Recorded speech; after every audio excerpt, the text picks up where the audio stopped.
नागडे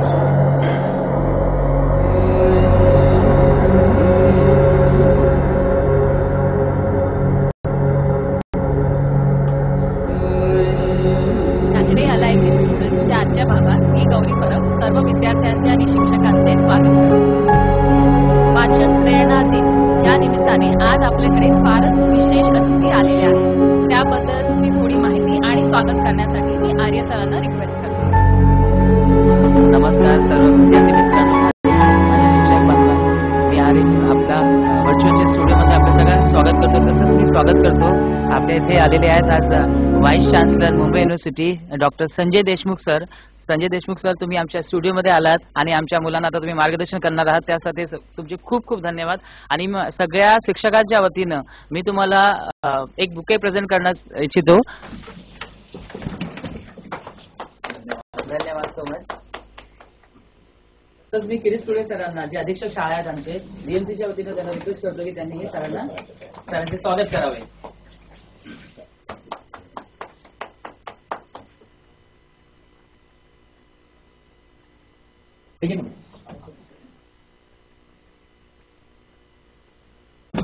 आता जास्त वेळ न घेता मी अधीक्षक शाळा किरीट कुडवे सरांना रिक्वेस्ट करतो की त्यांनी थोडक्यात सरांचा परिचय करून द्यायचा आहे आपल्याला। किरीट कुडवे सर।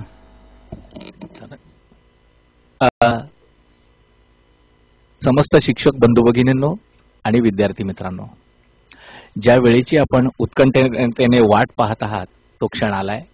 आपल्याकडे आपल्यासाठी अत्यंत आनंदाची बाब म्हणजे मुंबई विद्यापीठाचे कुलगुरू डॉक्टर संजय देशमुख हे इथं आपल्याशी संवाद साधायला आले आहेत। मला तर खूप आनंद झालाय आणि मला माहित आहे तुम्हालाही खूप आनंद झालाय। डॉक्टर संजय देशमुख भाषाप्रभू आहेत। शब्द संपत्तीचं भांडार विपुल आहे त्यांच्याकडे। श्रीमान अखंड लक्ष्मी अलंकृत आहेत। त्याचप्रमाणे विद्यावाचस्पती आहेत। आपण त्यांच्याकडून ऐकणार आहोत वाचनानं मला काय दिलं। आज मुंबई विद्यापीठाचं कुलगुरुपद भूषवत असताना तर जेव्हा भूतकाळात डोकावतात, वर्तमानात डोकावतात आणि भविष्याचा वेध घेतात, तेव्हा ते पाहत असतात की वाचन मला काय देत आहे। आणि विद्यार्थी मित्रांनो, तुम्हाला सुद्धा या विद्यार्थी दशेमध्येच वाचनाचे सुसंस्कार व्हावेत, वाचनाची आवड निर्माण व्हावी आणि वाचनाचं महत्त्व हे आपल्या अंतर्मनात रुजावं, याकरिता आज 15 ऑक्टोबर 2016 माजी राष्ट्रपती APJ अब्दुल कलाम यांची जयंती आणि याच दिवशी आपण त्यांच्या स्मृतिप्रित्यर्थ साजरा करत आहोत। सर्व शाळांमध्ये आज आपण वाचन प्रेरणा दिवस साजरा करत आहोत आणि या वाचन प्रेरणा दिनाच्या दिवशी तुम्ही सर्वजण, आम्हाला माहित आहे की अजिबात दप्तर आणलेलं नाहीये, दप्तराविना शाळेत आलेले आहात। आज किमान आपण 10 पुस्तकं प्रत्येक जण वाचणार आहोत। तेव्हा वाचनानं आमच्या आजच्या प्रमुख पाहुण्यांना, आज आमच्या या मान्यवर वक्त्यांना कुठं नेलंय, वाचनानं कोणत्या उंचीवरती पोहोचवलंय, हे ते आपल्याला विशद करतील। मी डॉक्टर संजय देशमुख, माननीय कुलगुरू मुंबई विद्यापीठ यांना विनंती करतो की वाचनानं मला काय दिलं याबाबत त्यांनी आमच्याशी संवाद साधावा, आमच्या मुलांशी गप्पा गोष्टी कराव्यात। सर।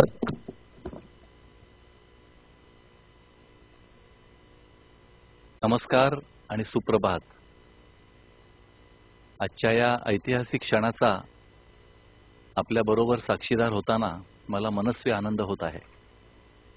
मला मुद्दाम आपल्याला सांगायचंय मुलांनो की आपले शिक्षक, आज हा कार्यक्रम आयोजित करणारे आपले सर्व मित्र, वरिष्ठ सहकारी आणि मुंबई महानगरपालिका यांचे सर्व अधिकारी, या सर्वांचे आपण सुरुवातीलाच आभार मानायला हवेत।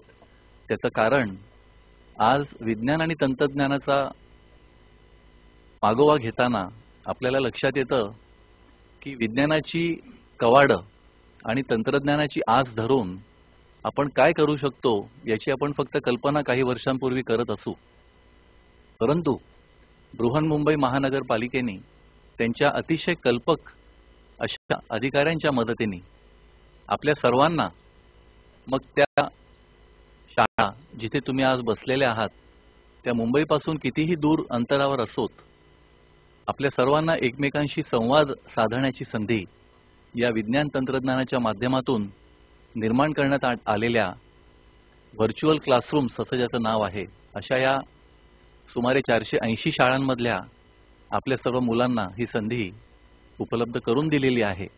त्याबद्दल सर्वप्रथम मला असं वाटतं की आपण सर्वांनीच आपले ऋण निर्देशित करायला हवेत.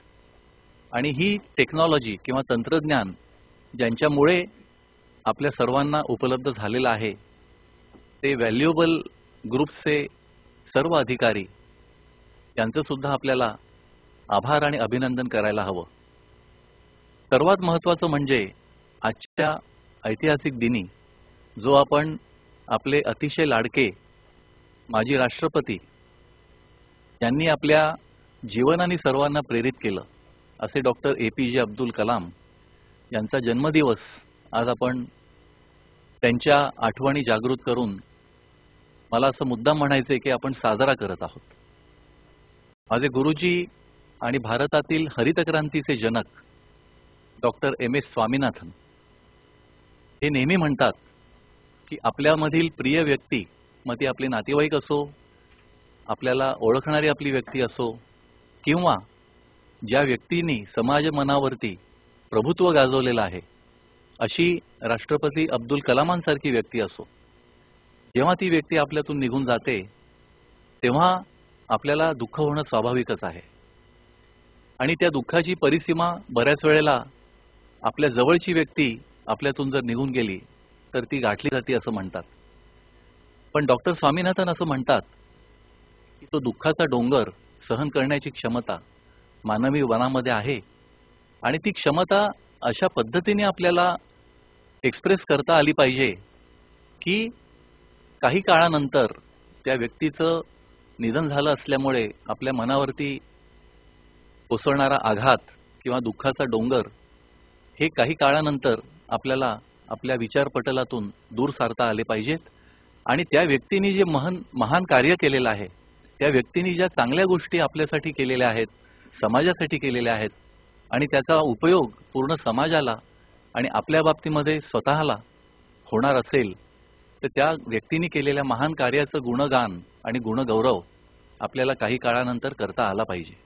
आणि म्हणून आज डॉक्टर अब्दुल कलाम सर आपल्यामध्ये जरी नसले आणि त्यांच्या जाण्याने जी आपल्या देशाची, समाज मनाची आणि आपल्यासारख्या सर्व तरुण मुलांची आणि मुलींची जी अपरिमित हानी झाली होती आणि आपल्याला असं वाटलं होतं की आता आपण काय करणार, की अशी एक महान व्यक्ती आपल्यातून निघून गेलेली आहे, परंतु त्या व्यक्तीने त्यांच्या कामाने, त्यांच्या जीवनाच्या एकंदर शैलीने आपल्यावरती जो ठसा उमटवलेला आहे त्याची आठवण, त्यांनी केलेल्या कामाची आठवण आपल्याला त्यांचं गुणगान करून, त्यांचा गुणगौरव करून साजरी करायला हवी असं डॉक्टर MS स्वामीनाथन नेहमी म्हणतात. आणि म्हणून मी मुद्दाम असा उल्लेख केला की आज आपण डॉक्टर अब्दुल कलाम यांचा जन्मदिवस साजरा करण्यासाठी या निमित्ताने 15 ऑक्टोबरच्या दिवशी एकत्र जमलेलो आहोत. आणि मला खात्री आहे की आज मी आपल्याशी फक्त बोलणार आहे असं नाही, परंतु आपलं मन आपण उघडं करणार आहात, आपल्या मनातील प्रश्न मला विचारणार आहात आणि त्या निमित्ताने आपण एकमेकांशी एक सुसंवाद साधणार आहोत. तर मला खरं तर एवढं प्रास्ताविक देण्याची आवश्यकता एवढ्यासाठी वाटली की आजच्या दिवसाचं महत्त्व आपण सर्वांनी इथे येऊन आपापल्या वर्गामध्ये बसून आपल्या शिक्षकांच्या मदतीने हा कार्यक्रम पाहण्यासाठी जो उत्साह दाखवलेला आहे तो अविरत असाच कायम राहो. आपल्या मनाची जडणघडण आपल्या आईवडिलांच्या बरोबरीने आपले शिक्षक सुद्धा तेवढ्याच महत्त्वाने करत असतात याची जाणीव आपल्याला सदैव राहो.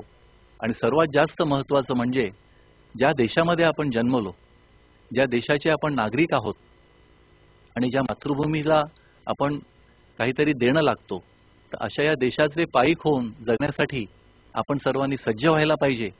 आणि जसं मगाशी मला विचारण्यात आलं की आपल्याला वाचनाने काय दिलं, हा जो प्रश्न आहे हा खूप मोठा आणि महत्त्वाचा प्रश्न आहे. आज जे मी आपल्याशी बोलू शकतो आहे, जो सुसंवाद मी साधण्याचा प्रयत्न करत आहे, त्याचं मूळ तुम्हाला आश्चर्य वाटेल की आपल्या मेंदूमध्ये सुमारे 1 अब्ज याच्याहून जास्त पेशी असतात आणि त्या पेशींच्या माध्यमातून आपल्या आयुष्यामध्ये आपल्याला मिळणारे अनुभव आपण साठवत असतो. आपल्याला लक्षात येईल की आपल्याला एखादा निबंध वाचायला सांगितलं जातं किंवा वक्तृत्व स्पर्धेमध्ये आपल्याला हातामध्ये कुठलाही कागद न धरता आपल्या स्मरणशक्तीच्या आधारावरती काही मिनिटं बोलायला सांगितलं जातं आणि आपल्याला तो विषय दिला जातो. तर आपण काय करतो की त्या विषयामध्ये अजून जास्त माहिती मिळवण्यासाठी त्या विषयाच्या संदर्भातली पुस्तकं आपण वाचण्याचा प्रयत्न करतो. त्या विषयाबद्दल ज्यांना माहिती आहे ते आपले मित्र, मैत्रिणी, शिक्षक, आईवडील आणि इतर सर्वजण जे आपल्याला ओळखतात त्यांच्याकडून आपण माहिती घेण्याचा प्रयत्न करतो आणि ती माहिती मग आपण आपल्या स्मरणशक्तीच्या आधारावरती, मग ती जर वक्तृत्व स्पर्धा असेल तर आपण ती मांडण्याचा प्रयत्न करतो. आपल्याला त्या वाचनामुळे जो फायदा होतो त्या फायद्याचा मुख्य भाग असा की आपल्या मनाच्या त्या पटलावरती या सगळ्या वाचलेल्या गोष्टी, चर्चा केलेल्या गोष्टी आपण साठवत असतो आणि या वक्तृत्व स्पर्धेमध्ये आपल्या भाषणाच्या माध्यमातून आपण आपल्या श्रोत्यांना, आपल्या परीक्षकांना काही गोष्टी सांगत असतो आणि त्या आपल्या मुखातून बाहेर पडत असतात. त्याची रचना आपल्या मनामध्ये होत असते आणि आपल्या मेंदूमधील या 1 अब्जाहून जास्त पेशी ज्या मी ज्यांचा उल्लेख केला त्याच्यामध्ये या स्मरणशक्तीच्या आधारावरती साठवल्या गेलेल्या गोष्टी आपल्या मुखातून क्रमाने बाहेर पडत असतात.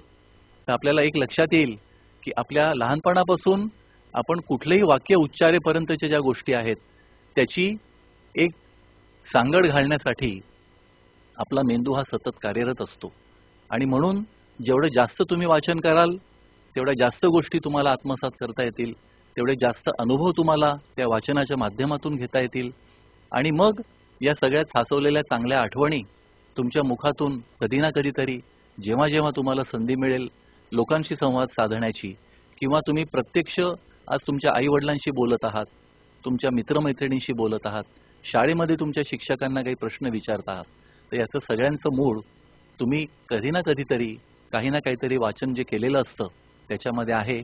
हे मला मुद्दाम तुम्हाला सांगायचं आहे. आणि म्हणून वाचनाने आपल्याला काय दिलं तर वाचनाने आपल्याला जगायला शिकवलं, वाचनाने आपल्याला चांगला नागरिक व्हायला शिकवलं असा त्याचा अर्थ काढायला काहीच हरकत नाही असं मला वाटतं आणि ते सत्य आहे. तर मला असं वाटतं की पहिल्याच प्रश्नाचं उत्तर एवढ्या जास्त वेळामध्ये दिल्यामुळे मला माहिती नाही की माझे सहकारी माझ्याबद्दल काय विचार करत आहेत, परंतु सुमारे 25 ते 30 हजार मुलांना माझ्या बोलण्यातून मुंबई विद्यापीठाचा कुलगुरू म्हणून नव्हे तर आपल्यासारखाच एक आपल्यापैकी असलेला, आपल्यासारखाच जीवन जगणारा, आपल्यासारखाच एकेकाळी अतिशय लोकांच्या दृष्टीने आजचा जर आपण विचार केला तर एखाद्या छोट्या शाळेमध्ये शिकलेला असा आपला एक मित्र तुमच्यासमोर उभा आहे, किंबहुना बसलेला आहे आणि तुमच्याशी संवाद साधतो आहे. हे मला असं वाटतं या कार्यक्रमाचं आणि हा कार्यक्रम आयोजित करणाऱ्यांचं यश आहे. त्याबद्दल माझी आपल्याला विनंती राहील की आपण या सर्वांचं, बृहन्मुंबई महानगरपालिकेचे सर्व पदाधिकारी, त्यांचे उच्च पदस्थ आणि हा कार्यक्रम आपल्याला आपल्यापर्यंत पोहोचवणारे व्हॅल्युएबल ग्रुपचे सर्व पदाधिकारी आणि उच्च पदस्थ यांचं आपण अभिनंदन टाळ्यांच्या गजरामध्ये करूया. माझी तुम्हाला विनंती राहील आपण जोरात टाळ्या वाजवून त्यांचं स्वागत करूया.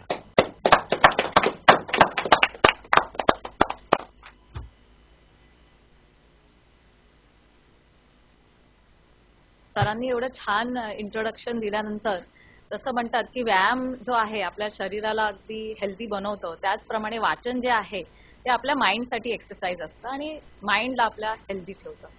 तर असं आपल्याला जेव्हा व्यायाम करायचा असतो तो असं जे आपले सिनियर्स आहेत ते सांगतात की सूर्यनमस्कार वगैरे ह्यानी सुरुवात करावी. तर आपल्याला काही वाचनाची सुरुवात करायची आहे तर थोडंसं मी असंच त्याचप्रमाणे कंपॅरिझन करेन आणि विंग्स ऑफ फायर ही आजचे ज्यांच्यासाठी आपण हा दिवस आज साजरा करतोय त्यांची ऑटोबायोग्राफी आहे, डॉक्टर APJ अब्दुल कलाम यांची. तर मी सर्वात पहिलं जे असं पुस्तक वाचलं असेल ते हेच आहे, जी ऍक्च्युली फ्रँकली स्पीकिंग जे मी कंप्लीट केलं असेल वाचून.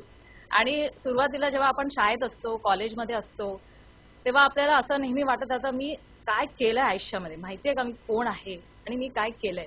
पण एकदा आपण अशा व्यक्तीची ऑटोबायोग्राफी वाचली तेव्हा आपल्याला वाटतं की आपण आयुष्यात काय केलंय. त्यांचे जे आयुष्य आहे याच्यामध्ये एवढं इन्स्पायरिंग आहे की बरीच वर्ष त्यांनी त्यांच्या एज्युकेशन कसं घेतलं, त्याच्यामध्ये त्यांची स्थिती, घरची स्थिती कशी होती, कोऑपरेशन कसं दिलं आपल्या पालकांना, थोडं मॉनिटरी बेनिफिट त्याच्यात त्यांनी कसं केलं, त्यांचं एज्युकेशन त्यातल्या त्यांनी कसं सुरू ठेवलं, त्यानंतर ते मिसाईल मॅन म्हणून ह्यापर्यंतची त्यांची जो प्रवास होता त्याबद्दलची पूर्ण माहिती ह्याच्यामध्ये त्यांनी दिलेली आहे.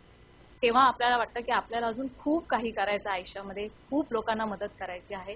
अशा ज्या ऑटोबायोग्राफीज आपण वाचाल तर त्याच्यातून आपल्याला ही प्रेरणा मिळेल.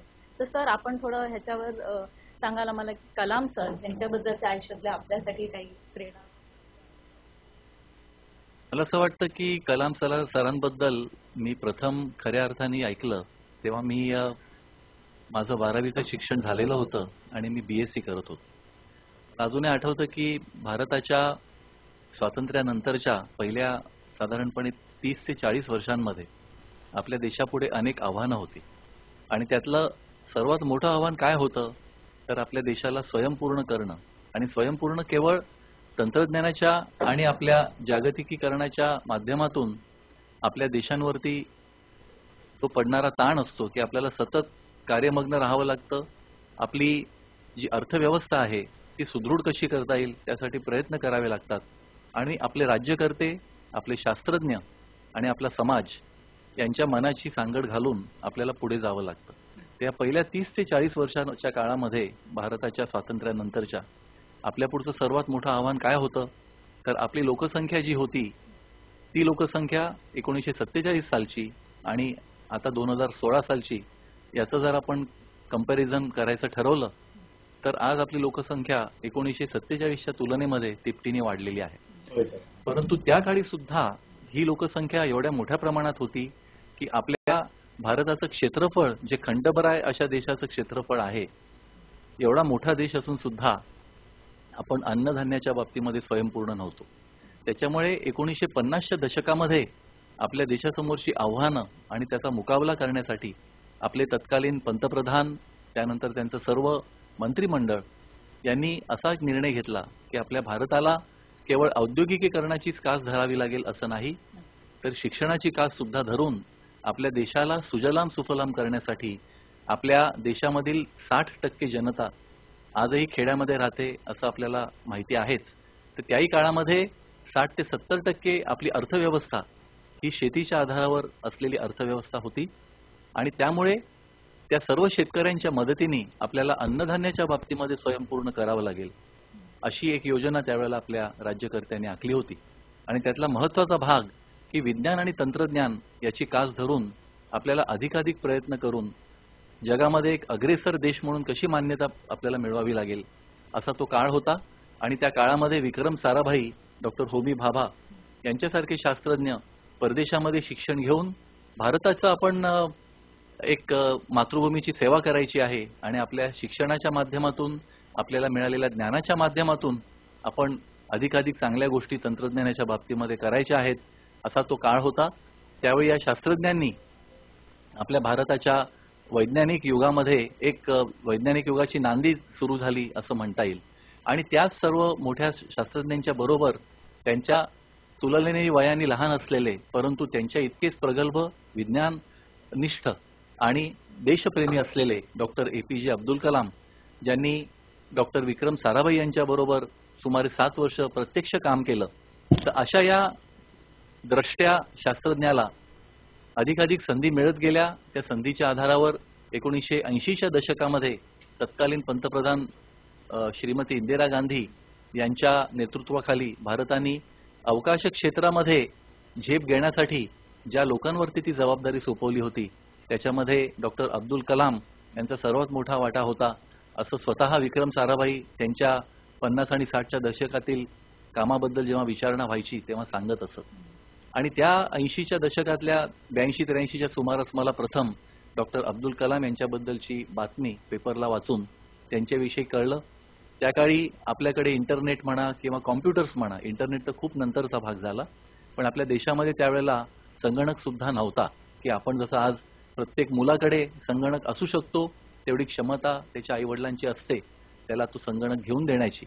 पण त्या काळी विज्ञान युगाची सुरुवात जरी झालेली होती, आपण प्रगल्भ झालो होतो ज्ञानाच्या बाबतीमध्ये, परंतु माहिती तंत्रज्ञानाचा तेवढा ओढा जरी सर्व त्या काळच्या पिढीमध्ये असला तरी सुद्धा बहुतांशी वर्तमानपत्र आणि नंतर मग 71च्या दशकामध्ये आपल्याकडे नुकताच आलेला दूरचित्रवाणी किंवा टेलिव्हिजन या माध्यमातूनच आपल्या सर्व जगातील घडामोडींची ओळख पटत असत. आणि अशा वेळेला डॉक्टर अब्दुल कलाम यांच्या नेतृत्वाखाली भारताने अवकाश क्षेत्रामध्ये जी झेप घेतली त्याची सुरुवात माझ्या स्वतःच्या बद्दल जर विचाराल तर त्या 80च्या दशकामध्ये मला त्यांची ओळख खऱ्या अर्थाने पटायला सुरुवात झाली. आणि मग नंतरचा इतिहास आपण वाचतच असाल, वर्तमानपत्रांबद्दल मध्ये त्यांच्या बाबतीमध्ये अनेक वेळेला आपण लिहून आलेलं वाचलं असेल. पण शास्त्रज्ञ म्हणून ते जेवढे श्रेष्ठ होते तेवढेच ते व्यक्ती म्हणूनही श्रेष्ठ होते. आणि आपल्या भारताची परंपरा अशी आहे की काही हजार वर्षांची आपली परंपरा आहे आणि या परंपरेचा देश म्हणून आपलं या जगामध्ये एक वेगळं स्थान आहे. आज आपण सगळ्यात मोठी लोकशाही म्हणून या जगामध्ये ओळखले जातो. तर या लोकशाहीचं सर्वात मोठं यश काय आहे की एका तामिळनाडूमधल्या छोट्याशा खेड्यामध्ये जन्मलेला, एका गरीब आई वडिलांच्या पोटी जन्मलेला मुलगा केवळ स्वतःच्या इच्छाशक्ती आणि कर्तृत्वाच्या बळावरती जी आयुष्यामध्ये झेप घेऊ शकतो, त्याचं उत्कृष्ट उदाहरण कोणतं असेल तर डॉक्टर अब्दुल कलाम यांचं आहे असं म्हणता येईल. मगाशी ताईंनी ज्या पुस्तकाचा उल्लेख केला, त्यांनी स्वतः लिहिलेलं त्यांचं आत्मचरित्र, त्याच्यामध्ये त्यांनी या जीवनातील घटनाक्रमांचा अतिशय अभ्यासपूर्ण उल्लेख केलेला आहे आणि तो आपण सर्वांनी वाचायला हवा. केवळ आज त्यांचा जन्मदिवस आहे म्हणून नव्हे, तर भारताच्या स्वातंत्र्यपूर्व आणि स्वातंत्र्योत्तर काळामध्ये ज्या लोकांनी केवळ भारतीयांवरतीच नव्हे तर संपूर्ण जगातील लोकांवरती त्यांच्या मनावरती अधिराज्य गाजवलं, अशापैकी एक असलेले डॉक्टर अब्दुल कलाम यांचं अतिशय साधं जीवन परंतु उच्च विचारसरणीच्या माध्यमातून त्यांनी संपादन केलेलं यश, त्यांनी त्यांच्या देशाची म्हणजे आपल्या देशाची केलेली सेवा आणि नंतर समाजाने त्यांना त्यांच्या कामाचं महत्त्व ओळखून सरकार असेल किंवा समाज असेल किंवा समाजातील आज सगळ्यात मोठ्या संख्येने असलेला आपला तरुण वर्ग असेल किंवा मुलांसारखे आपल्यासारखा मुलांचा एक वर्ग असेल, तर सर्वांच्या मनावर त्यांनी अधिराज्य गाजवलं होतं. आणि त्यांच्या या आत्मचरित्रामधून त्यांच्या लहानपणीचा काळ की किती तो खडतर होता, त्यांचे वडील कशा प्रकारे अतिशय अत्यल्प अशा मिळणाऱ्या मोबदल्यातून कुटुंब चालवत होते, त्याच्यातून गुजराण होत नसे म्हणून डॉक्टर अब्दुल कलाम हे घरोघरी दारोदारी पेपर टाकत असत आणि त्याच्यातून मिळणाऱ्या छोट्याशा रकमेतून ते आपल्या कुटुंबाला, आई वडिलांना ते पैसे देत असत आणि त्याच्यातून तो उदरनिर्वाह करण्याची एक संधी त्यांना निर्माण करता आली आणि आपल्या कुटुंबाच्या या प्रयत्नांना हातभार लावता आला. तर अतिशय लहान वयामध्ये अशासारखं एक कष्टप्राय जीवन जगणारे आपले डॉक्टर अब्दुल कलाम या लोकशाहीच्या यशाचं एक अतिशय उत्तम असं उदाहरण आहेत. आणि मला मुद्दाम आपल्याला सांगायचं आहे की केवळ लोकशाहीचा विजय यांच्या यशामुळे झाला असं केवळ म्हणणं थोडंसं अप्रस्तुत ठरेल. त्यापेक्षा सुद्धा किंवा तितकंच महत्त्वाचं म्हणजे त्यांची स्वतःची जिद्द आणि अतिशय प्रतिकूल परिस्थितीमध्ये अतिशय पॉझिटिव्ह विचारसरणी ठेवून काम करण्याची एक जिज्ञासा, याच्यामुळे त्यांना हे सर्व आयुष्यामधलं यश जे वैज्ञानिक यशाशी सांगड घालणारं होतं ते संपादन करता आलं असं मला मुद्दाम सांगावंसं वाटतं.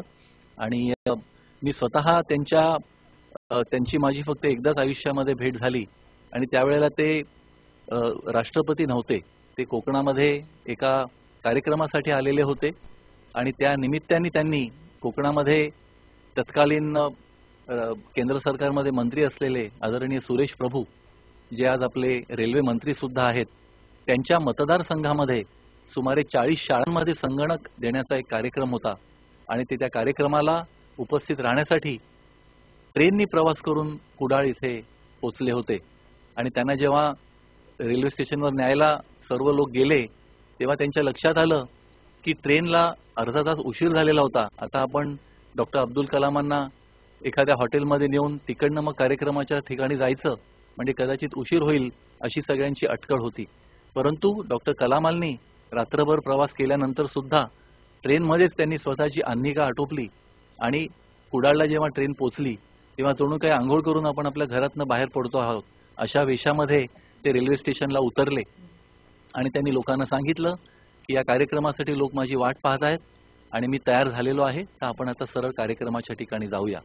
म्हणजे ते राष्ट्रपती असताना त्यांचं जे काही व्यक्तित्व लोकांच्या समोर आलं, ते व्यक्तित्व खऱ्या अर्थाने त्यांनी लहानपणापासून आपल्या आईवडिलांच्या झालेल्या संस्कारांमुळे, आपल्या शाळेमधील शिक्षकांच्या झालेल्या संस्कारामुळे आणि आपल्याबरोबर शिकणारे आपले मित्रमैत्रिणी यांच्या सहवासामुळे आपल्यावरती प्रत्यक्ष आणि अप्रत्यक्ष जे संस्कार होतात, ते संस्कार झालेल्यामुळे त्यांनी त्यांचं जे काही जीवन होतं ते खऱ्या अर्थाने देशाला समर्पित करणारं असं जीवन होतं आणि त्याची एक झलक आम्हा सर्वांना त्यावेळेला बघायला मिळाली.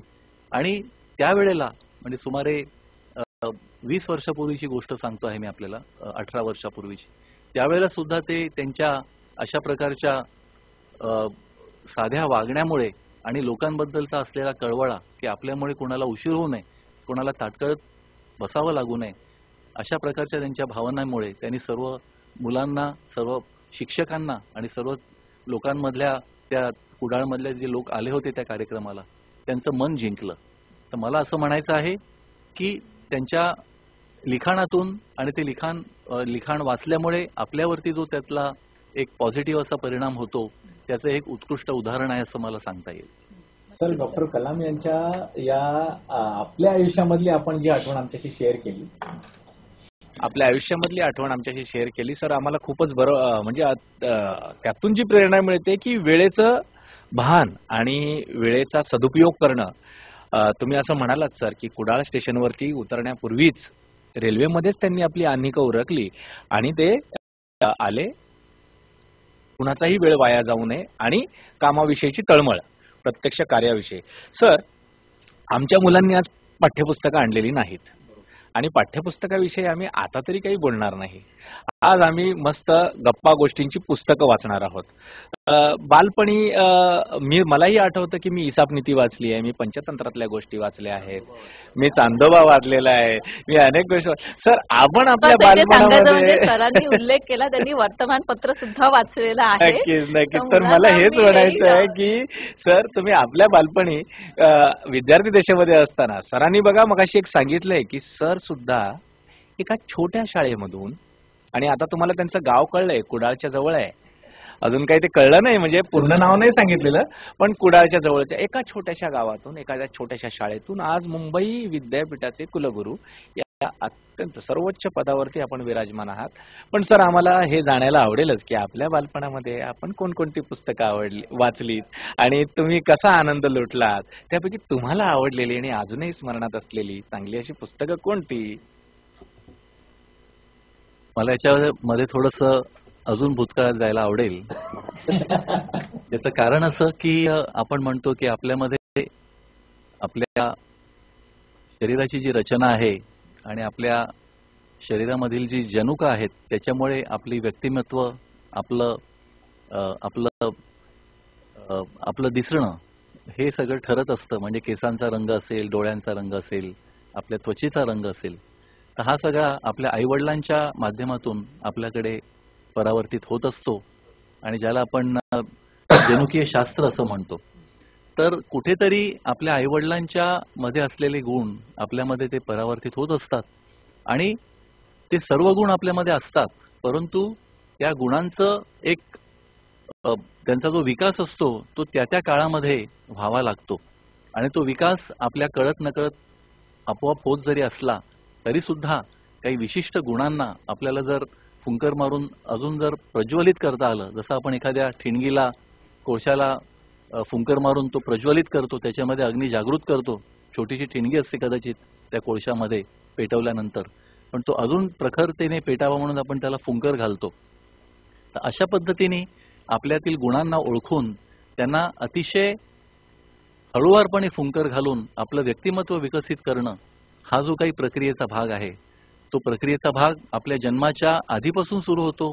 कारण आपल्या आईवडिलांमध्ये असलेल्या जनुकांच्या आधारावरती आपल्यामध्ये परावर्तित होणारे गुणधर्म आणि त्याच्यातून आपण जन्माला आल्यानंतर आपल्यामध्ये होणारा विकास, या प्रक्रियेमध्ये आपल्या आईवडिलांच्या मध्ये असलेले गुण, आपल्यामध्ये आलेले ते गुण आणि त्यानंतर आपल्या आईवडिलांनी आपल्यावर केलेल्या संस्कारांच्या माध्यमातून आणि शिक्षकांनी केलेल्या संस्काराच्या माध्यमातून आपल्या व्यक्तिमत्वाला येणारी झळाळी, या प्रक्रियेमध्ये वाचनाचा भाग खूप मोठा आहे असं मला वाटतं. माझे वडील त्यांच्या वयाच्या 8व्या वर्षी त्यांच्या पित्याचं छत्र हरवून बसले. म्हणजे माझे आजोबा माझ्या वडिलांचं वय 8 असताना या जगातून त्यांना सोडून निघून गेले होते. आणि अशा वेळेला आपल्याला शिकता सुद्धा येईल किंवा नाही अशा विवंचनेमध्ये असणाऱ्या माझ्या वडिलांना त्यांच्यापेक्षा साधारणपणे 11 वर्षांनी मोठ्या असलेल्या त्यांच्या चुलत भावानी शिक्षणासाठी हैदराबादला बोलावून घेतलं. कारण त्या काळी हैदराबादला ते नोकरीमध्ये होते आणि ते म्हणाले की तू ये आणि तुला शिकायला हवं, कारण शिक्षणाशिवाय काही पर्याय नाही आहे आपल्याला. आपल्याकडे काही वडिलोपार्जित मालमत्ता नाही आहे की आपण बसून काहीतरी खाऊ शकू.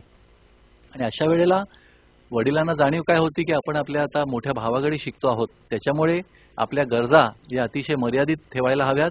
पण त्या गरजा मर्यादित ठेवत असताना सुद्धा आपल्याला आपल्या अंगी असणारे गुण, त्याला फुंकर घालणारे लोक शोधायला हवेत, आपल्यामधल्या व्यक्तिमत्वाचा विकास करायला हवा. आणि त्याचबरोबर आपल्याला जे आयुष्यामध्ये लोक भेटतील त्यांच्यामधनं आपण काही ना काहीतरी चांगले गुण घ्यायला हवेत.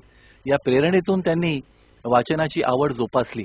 आणि त्या काळी आपल्याला कल्पना येऊ शकते की पित्याचं छत्र हरवून बसलेला एखादा मुलगा जेव्हा आश्रित म्हणून आपल्या मोठ्या भावाकडे राहत असतो तेव्हा त्याला किती किती आवडी जोपासता येतील. तर अशा वेळेला ते काय करायचे की आपण जे रद्दीचं दुकान म्हणतो तर अशा ठिकाणी जुनी वर्तमानपत्र विकण्यासाठी ठेवलेली असतात किंवा विकत घेऊन ठेवलेली असतात. तर अशा वेळेला ते त्या काळामध्ये मुद्दा मी तुम्हाला सांगेन की शिक्षण हे उर्दू भाषेतून दिलं जात असे, कारण तो निजामाच्या स्वातंत्र्यपूर्वीचा काळ होता आणि निजामाच्या संस्थानामध्ये शिकणारे सर्व लोक केवळ उर्दूमधूनच शिकायला हवेत अशा प्रकारचा तो दंडक होता.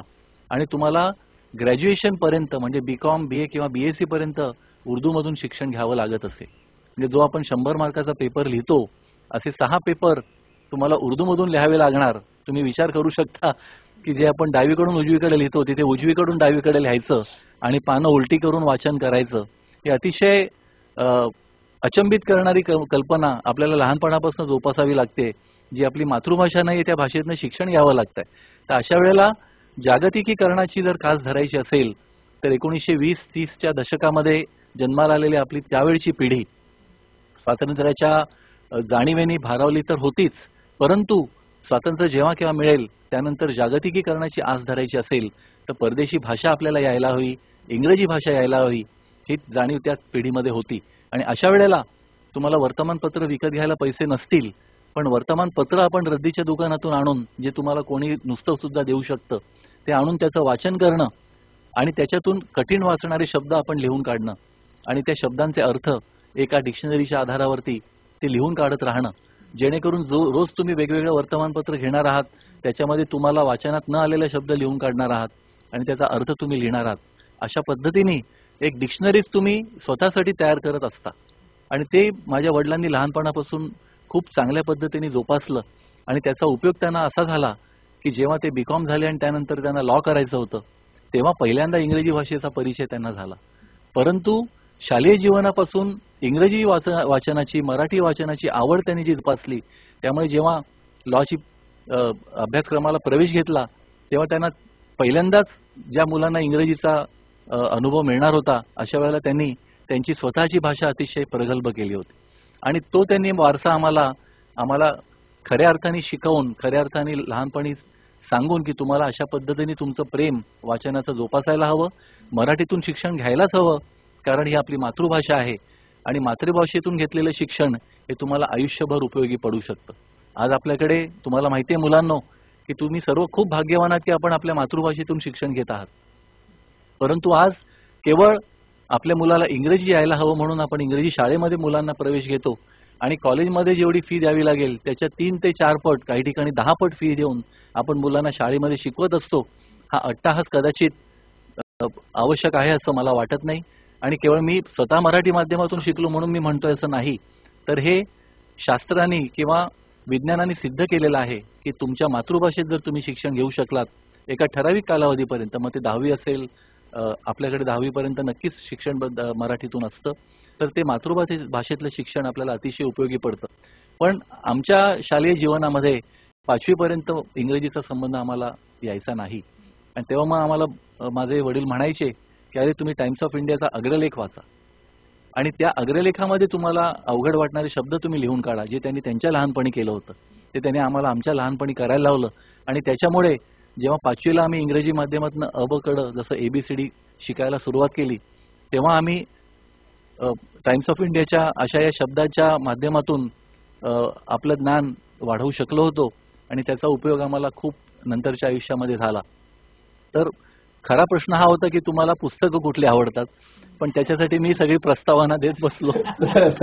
अतिशय उपयुक्त अशी ही प्रास्ताविक झालं सर आम्हाला. माझे सहकारी म्हणतील की आम्ही सरांना बोलवलंय प्रश्नाची उत्तरं द्यायला आणि ते आम्हाला इतिहास सांगतायत. तर मुलांनो, काय आहे की कुठल्याही प्रश्नाची उकल करताना तुम्हाला त्या प्रश्नाचं जर मूळ शोधता आलं की हा प्रश्न कशामुळे मला विचारला असेल, की त्यांना कदाचित मी वाचनाची आवड कशी निर्माण झाली माझ्यामध्ये, माझ्यावरती आई वडिलांचे, माझ्या शिक्षकांचे संस्कार कसे झाले, हा त्यातला त्यांचा उद्देश होता. आणि तो मला असं वाटलं की तुम्हाला तो कळायला हवा.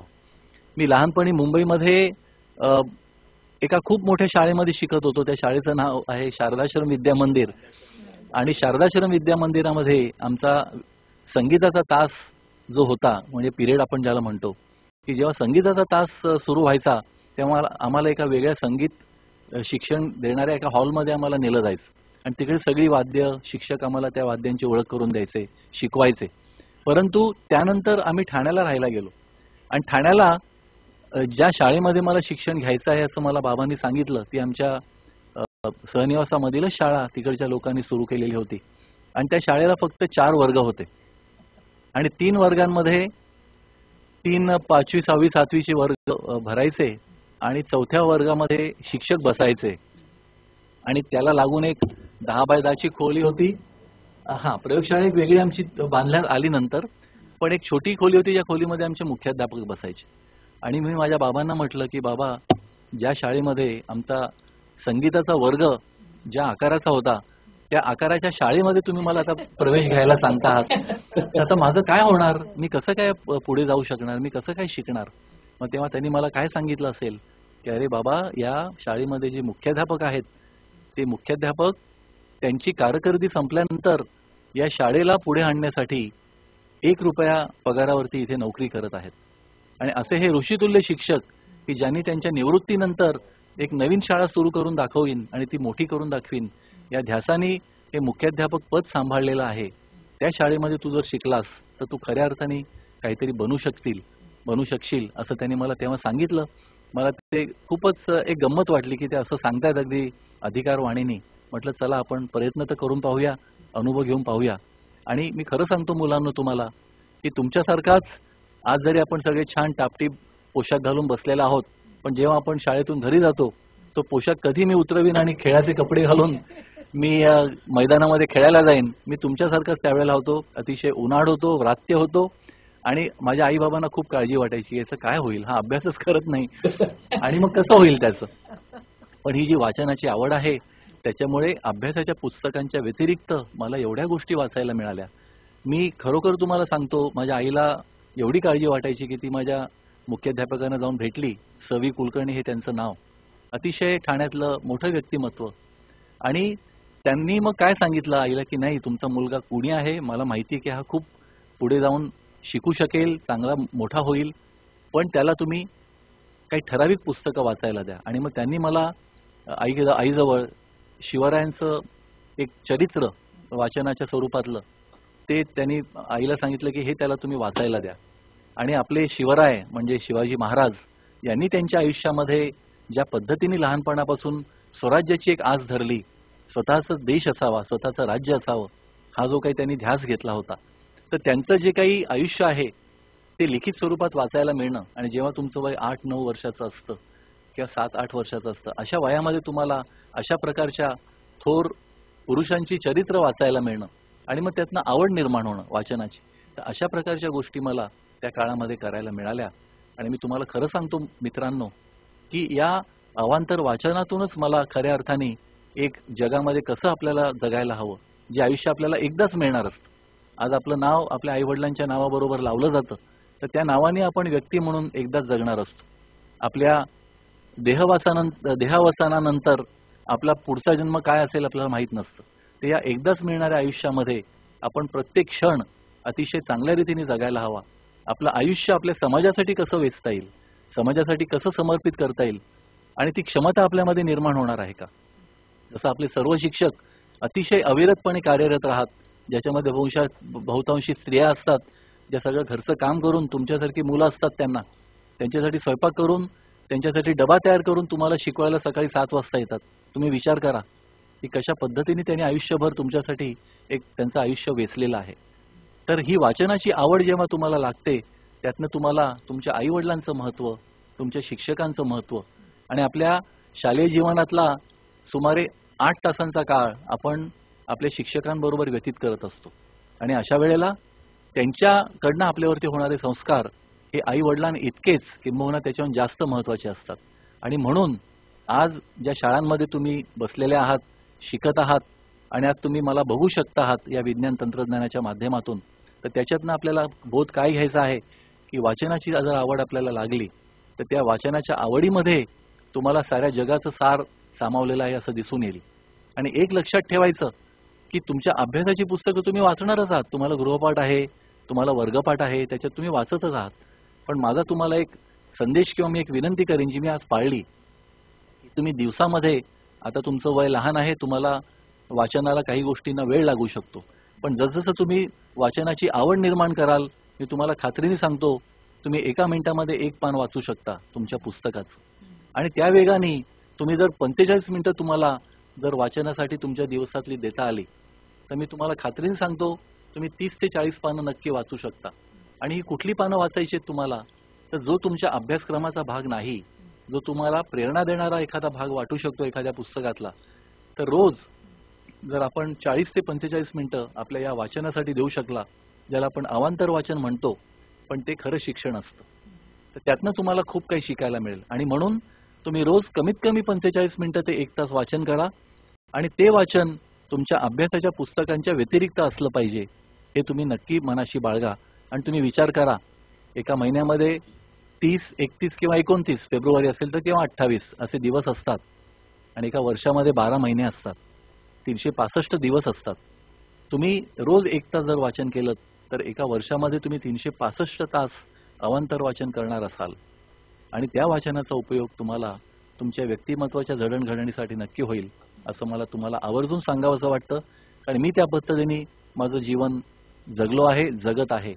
आणि आज जरी मी कुलगुरू असलो आणि सर्व आपल्यासारख्या शाळेतल्या नव्हे, परंतु मुंबई विद्यापीठ हे आपल्या देशातलं सर्वात पहिलं विद्यापीठ आहे. म्हणजे 1857 साली जेव्हा आपल्या देशाचा स्वातंत्र्य संग्राम सुरू झाला, त्याच वर्षामध्ये ब्रिटिशांनी म्हणजे इंग्रजांनी आपल्या देशामध्ये 3 विद्यापीठांची एकाच वर्षी स्थापना केली. त्यातलं एक विद्यापीठ होतं मद्रास, कलकत्ता आणि मुंबई विद्यापीठ. तर एकाच वर्षामध्ये स्थापन झालेली ही 3 विद्यापीठं यावर्षी 160व्या वर्षामध्ये त्यांनी पदार्पण केलेलं आहे.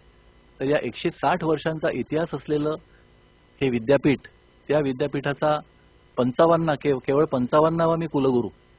आणि या विद्यापीठाचं कार्यक्षेत्र जे एकेकाळी कारवार ते कराची होतं, ते आता आपल्या महाराष्ट्राच्या किनारपट्टीच्या भागामधले जेवढे आपले 7 जिल्हे आहेत, म्हणजे पालघर, ठाणे, मुंबई, मुंबई उपनगर, रायगड, रत्नागिरी आणि सिंधुदुर्ग, तर या 7 जिल्ह्यांमधली सुमारे 800 पेक्षा जास्त महाविद्यालय आणि 104 वैज्ञानिक संस्था या संलग्न आहेत आपल्या मुंबई विद्यापीठाशी. आणि या सर्व संस्था आणि महाविद्यालयांमध्ये शिकणाऱ्या मुलांची संख्या तुम्हाला माहिती आहे किती आहे? 8 लाख. 8 लाख मुलांचं पालकत्व माझ्याकडे गेल्या वर्षीपासून आहे. मी तुम्हाला लक्षात येईल की या सर्व मुलांना आपल्याला प्रेरित जर करायचं असेल तर हे विज्ञान तंत्रज्ञानाचं माध्यम अतिशय महत्त्वाचं आणि प्रभावी आहे. आणि विद्यापीठ म्हणजे फक्त कॉलेजमध्ये गेल्यानंतर विद्यापीठ नव्हे, तर विद्यापीठ हे एक शिक्षणाचं मंदिर आहे, हे एक ज्ञान मंदिर आहे. आणि हे ज्ञान मंदिर तुम्हाला समाजातील सर्व प्रश्न त्यांची उकल करण्यासाठी उपयोगी पडणार आहे. आणि ते वर्षानुवर्ष तसं काम करत आहे. त्यामुळे लहानपणापासूनच तुमच्या दृष्टीने ज्ञान मंदिर म्हणजे तुमची शाळा, त्या ज्ञान मंदिरातील देव म्हणजे कोण? तर तुमचे शिक्षक. आणि त्या सर्वांना तुम्हाला भेटण्याची संधी देणारे कोण? तर तुमचे आई वडील. तर त्यांचं ऋण तुम्ही कायम मनात ठेवायला हवं. आणि या वाचनाच्या आवड याबद्दल बोलत असताना आपल्याला आपल्या भूतकाळाचा विसर पडला नाही पाहिजे. आणि उज्ज्वल भविष्याकडे पाहत असताना वर्तमान काळात आपल्याला काय करता येईल याचा आपण सतत विचार करत कार्यमग्न आणि जागरूक असायला. सर खूप खूप खूप धन्यवाद. आर्या सर, तुम्हाला काहीतरी प्रश्न विचारायचे सर असतील? आम्हाला पण भरपूर अभिमान आहे की आम्ही पण मुंबई युनिव्हर्सिटीचेच विद्यार्थी आहोत. आम्ही पण मुंबई युनिव्हर्सिटीला शिकलो आणि मैं बच्चों आपसे बोलना चाह रहा हूँ कि सर की जो आप कहानी सुन रहे हैं, मतलब जीवन चरित्र के बारे में जान रहे हो, तो इससे एक बात का पता ये चल रहा है कि अगर जिद है और जज्बा है और आप रेडी हो तो आप कुछ भी बन सकते हो और मतलब अपना नाम रोशन कर सकते हो. तो आप लोगों के लिए संदेश है, आज इतने महत्वपूर्ण दिन हमारे बीच सर हैं, सर हमको अपनी बातें बता रहे हैं, तो आपने प्रोत्साहन लेना चाहिए. आणि सर मला एक प्रश्न असा पडलाय, आता सगळे विद्यार्थी आपल्या समोर बसलेले आहेत, 1ली ते 10वीचे विद्यार्थी आहेत सगळे, तर स्टुडंट लेवलवरती वाचनाची गोळी कशी आपण निर्माण करू शकतो आणि कशा प्रकारचं वाचन असलं पाहिजे सर, त्याच्यावरती तुम्ही थोडक्यात सांगाल का? आता तुम्ही हिंदीमध्ये उल्लेख केला आणि माझ्या लक्षात आलं की या 480 शाळांमध्ये काही हिंदी शाळा सुद्धा आहेत आणि म्हणून जो जज्बा आणि उर्दूचे हे शब्द गुजराती आहे, आपल्या सरांनी वापरले बरोबर, तर त्यातनं मला एक शेर आठवला की आपल्या तत्कालीन पिढीमध्ये अतिशय महनीय व्यक्ती होऊन गेल्या आणि त्याच्यामध्ये कवी होते, शायर होते, लेखक होते. तर अशा या सर्व लोकांनी जे काही लिहून ठेवलेलं आहे त्याचं वाचन करत असताना माझ्या वाचनामध्ये एक उर्दू मधला शेर आला होता आणि त्याच्यामध्ये असा उल्लेख होता की त्या व्यक्तीला ज्याने तो शेर लिहिलाय त्याला म्हणजे आपण म्हणतो ना की तुमच्या पंखामध्ये बळ असायला हवं, म्हणजे काय की तुमच्या भुजांमध्ये ते बळ असायला हवं आणि ते बळ केवळ शारीरिक बळ असलं पाहिजे असं नाही, तर तुमच्या भुजा तुम्ही तुमच्या ज्ञानाने प्रगल्भ करायला हव्यात, बळकट करायला हव्यात. तर त्याला प्रश्न विचारला होता की अरे पक्ष्यांच्या पंखामध्ये बळ असतं म्हणून पक्षी उंच उडू शकतो आणि मग तो आकाशाला गवसणी घालणारी भरारी मारू शकतो, तर तुझ्या पंखामध्ये किती बळ आहे असा त्याला प्रश्न विचारला. आणि मग त्यांनी सांगितलं की गर देखना है मेरे उडने का फन, म्हणजे माझ्या पंखांमध्ये किती ताकद आहे हे जर तुम्हाला आजमावायचं असेल, गर म्हणजे अगर, देखना है मेरे उडने का फन, माझ्या उड्डाणामध्ये किती ताकद आहे हे जर तुला आजमावायचं असेल तर आपण काय म्हणतो की आकाशापर्यंत मी आकाशाला गवसणी घालीन, म्हणजे तेवढं बळ माझ्या पंखामध्ये आहे. पण हा कवी किंवा शायर असं म्हणतो की गर देखना है मेरे उडने का फन तो जाओ आसमा को और ऊंचा करो, म्हणजे त्या आकाशाला गवसणी तर नाहीच, त्याच्या पलीकडे आकाश भेदून जाण्याची माझ्या पंखामध्ये क्षमता आहे, तो आकाशाला अजून उंच कर आणि मी तिथपर्यंत जाऊ शकतो. तर हे जे पंखांमधलं बळ आहे बच्चों, ये जो शेर मैंने आपको सुनाया वो शेर का मतलब ऐसा है कि आप अपनी बुद्धि को और प्रगल्भता से बढ़ावा देने की कोशिश करो और ये बढ़ावा आप सिर्फ कुछ ना कुछ पढ़ने से, लिखने से और आजमा के उसको, जिसको हम कहते हैं आत्मसात करना, उससे ही आप आगे बढ़ सकते हो. और इसीलिए जो मैंने कहा था कि पढ़ने की आदत आपको जो होनी चाहिए वो सिर्फ आपकी शालेय जीवन की किताबें होनी नहीं चाहिए, तो उससे आगे भी जाकर आपको बड़े बड़े जो महापुरुष होके गए हैं उनमें से कई लोगों ने अपना आत्मचरित्र लिखा है. तो मैं तो आपको ये कहूंगा कि आपको शुरुआत ऐसे बड़े बड़े लोगों के आत्मचरित्र के पठन से करनी चाहिए और आप देखेंगे कि ये जो सब महनीय व्यक्ति है उन्होंने किस तरह से आपका जीवन अपना लोगों से प्रेरणा लेकर व्यतीत किया है और एक मुझे लगता है कि मिसाल दी है दुनिया के सामने कि किस तरह से हम छोटी छोटी चीजों से अनुभव लेकर अपने कार्य विश्व को, अपने आप को किस तरह से प्रेरित कर सकते हैं और अगर हम कुछ बन सकते हैं तो किस तरह से हम समाज के प्रति अपना ऋण निर्देश करने के लिए समाज के सभी अंगों को, सभी घटकों को अपने साथ लेकर किस तरह से आगे बढ़ सकते हैं. तर मला असं वाटतं मुलांनो की तुम्ही वाचनाची आवड निर्माण करण्यासाठी या सर्व थोर पुरुषांची चरित्र वाचायला शिका आणि तुम्ही एक चरित्र घ्या, ते वाचून झालं की तुम्ही दुसऱ्या व्यक्तीचं चरित्र घ्या आणि आपल्या आईवडिलांची त्यासाठी मदत घ्या की कोणाचं चरित्र मी वाचायला हवं. तर अशा पद्धतीने जर तुम्ही वाचन करायला सुरुवात केली तर मग त्या व्यक्ती, मग त्या कुठल्याही धर्माच्या असोत, कुठल्याही जातीच्या असोत, आपल्याला मानवजात हीच एक महत्त्वाची असते आणि त्या सर्व व्यक्तींचं जीवन जर आपण त्यांचं चरित्र वाचायचा प्रयत्न केला तर तुमच्या लक्षात येईल की त्याच्यातनं तुम्हाला किती प्रेरणा मिळू शकते. आपल्याकडे भारतीय विद्याभवन सारख्या मोठ्या मोठ्या संस्था आहेत मुंबईसारख्या ठिकाणी, तर भारतीय विद्याभवननी त्यांच्या पुस्तकालयामध्येच सुमारे 110 लोकांची चरित्र प्रकाशित केलेली आहेत आजवर तर तो पूर्ण संच समजा तुमच्या शाळेला घेता आला आणि अतिशय अल्प दरामध्ये तो उपलब्ध आहे. माझं तर आवाहन राहील की आपल्या समाजातील विविध लोकांनी पुढे येऊन या पुस्तकांचा पूर्ण संच एखाद्या शाळेला भेट द्याव्या. आपल्या बृहन्मुंबई महानगरपालिकेचं बजेट तर नक्कीच एवढं मोठं आहे की प्रत्येक शाळेला त्यांनी एक प्रेरणा द्यावी की अशा प्रकारचं चरित्र, या चरित्रांचा संच आपल्या वाचनालयामध्ये मुद्दाम आपण उपलब्ध करून द्यावा. आणि त्या 110 लोकांच्या चरित्राचं तुमच्या लक्षात येईल की अशी शेकडे लोक जगामध्ये आहेत की ज्यांची चरित्रे वेगवेगळ्या लोकांनी प्रकाशित केलेली आहेत. आणि मग तुम्हाला लक्षात येईल की एक व्यक्ती त्याच्या एका जीवनामध्ये, जसं आपले स्वामी विवेकानंद होते, त्यांचा आयुष्याचा काळ किती होता? केवळ 39 वर्ष. तुम्ही विचार करा, त्यांनी जे लिखाण केलेलं आहे त्या काळामध्ये, जगाला जी प्रेरणा दिली, आणि पहिल्यांदा 7 समुद्रापलीकडे जाऊन त्यांनी संयुक्त राष्ट्रसंघामध्ये भाषण केलं आणि तिथे त्यांनी काय म्हटलं किंवा ते आज त्यांचे शिक्षणाविषयी विचार काय होते, तर ते म्हणायचे की शिक्षण ही एक निरंतर चालणारी प्रक्रिया आहे आणि त्या प्रक्रियेमध्ये काय होतं, तुमचं चारित्र्य बलवान होतं, तुमच्या मनाचा निग्रह अतिशय चांगला होतो, तुमच्या मनाला बळकटी येते आणि त्याच्याहून सगळ्यात महत्त्वाचं काय असेल किंवा तितकंच महत्त्वाचं काय असेल तर आपण स्वतःच्या पायावर उभं राहू शकता. आणि शिक्षण म्हणजे फक्त अर्थार्जनाचं माध्यम नाहीये. शिक्षणामुळे तुम्ही एक व्यक्ती विकासाच्या दृष्टिकोनातून एक चांगलं नागरिक बनता आणि त्याच्यातनं तुम्हाला लक्षात येतं की तुमच्यासारखे तुमच्याच वयाचे असणारे असे असंख्य मुलं आज या जगामध्ये आहेत की ज्यांना केवळ अशा कुटुंबामध्ये आपण जन्माला आलो की आपल्याला शिक्षण घेता येत नाहीये, अशा परिस्थितीमध्ये ते आहेत. आणि त्यामुळे या वाचनाच्या माध्यमातून आपण स्वतःला अशा पद्धतीने घडवा की तुम्ही जेव्हा एक चांगले नागरिक व्हाल तेव्हा तुम्ही तुमच्या पायावर तर नक्कीच उभे राहिलेले असाल, स्वतः स्वयंपूर्ण झालेले असाल, स्वतः तुमच्या कुटुंबाचं चरितार्थ चालवू शकणार असाल. अशा वेळेला आपला स्वतःचा वेळ आणि आपलं स्वतःचं उत्पन्न यातनं काही हिस्सा, आपल्या ज्ञानाचा काही भाग आपल्याला समाजातील अशा घटकांसाठी व्यतीत करता येऊ शकतो का की ज्यांना सुद्धा तुमच्यासारखं त्यांच्या पायावर उभं राहण्यासाठी तुम्ही तुमच्या अनुभवातनं त्यांना मदत नक्की करू शकता. आणि त्याचं मूळ सगळं काय असेल तर वाचनामध्ये आहे असं मला मुद्दाम सांगावंसं वाटतं.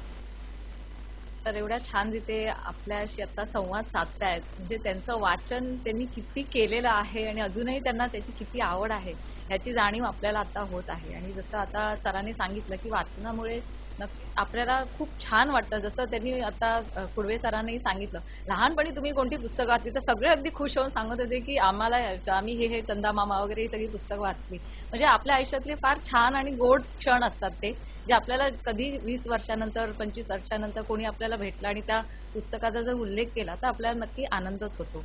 आणि ह्या व्यतिरिक्त जरी आपल्याला अभ्यास करून पुढे आपल्याला काही त्याच्यातून नोकरी मिळवायची आहे किंवा काही बिझनेस करायचा आहे यासाठी तर उपयोग होतोच, पण ज्ञान जे असं आहे पुस्तकातून मिळवलेलं ते कोणीही कधी तुमच्याकडून ते घेऊ शकत नाही, म्हणजे तुमचं डिस्ट्रॉय नाही करू शकत ते. असं तुमच्यासाठी ते फायद्याचं असतं की तुम्ही ताई मी असं म्हणेन की ज्ञान ही एकच गोष्ट आहे की जी वाटल्याने दुप्पट होते.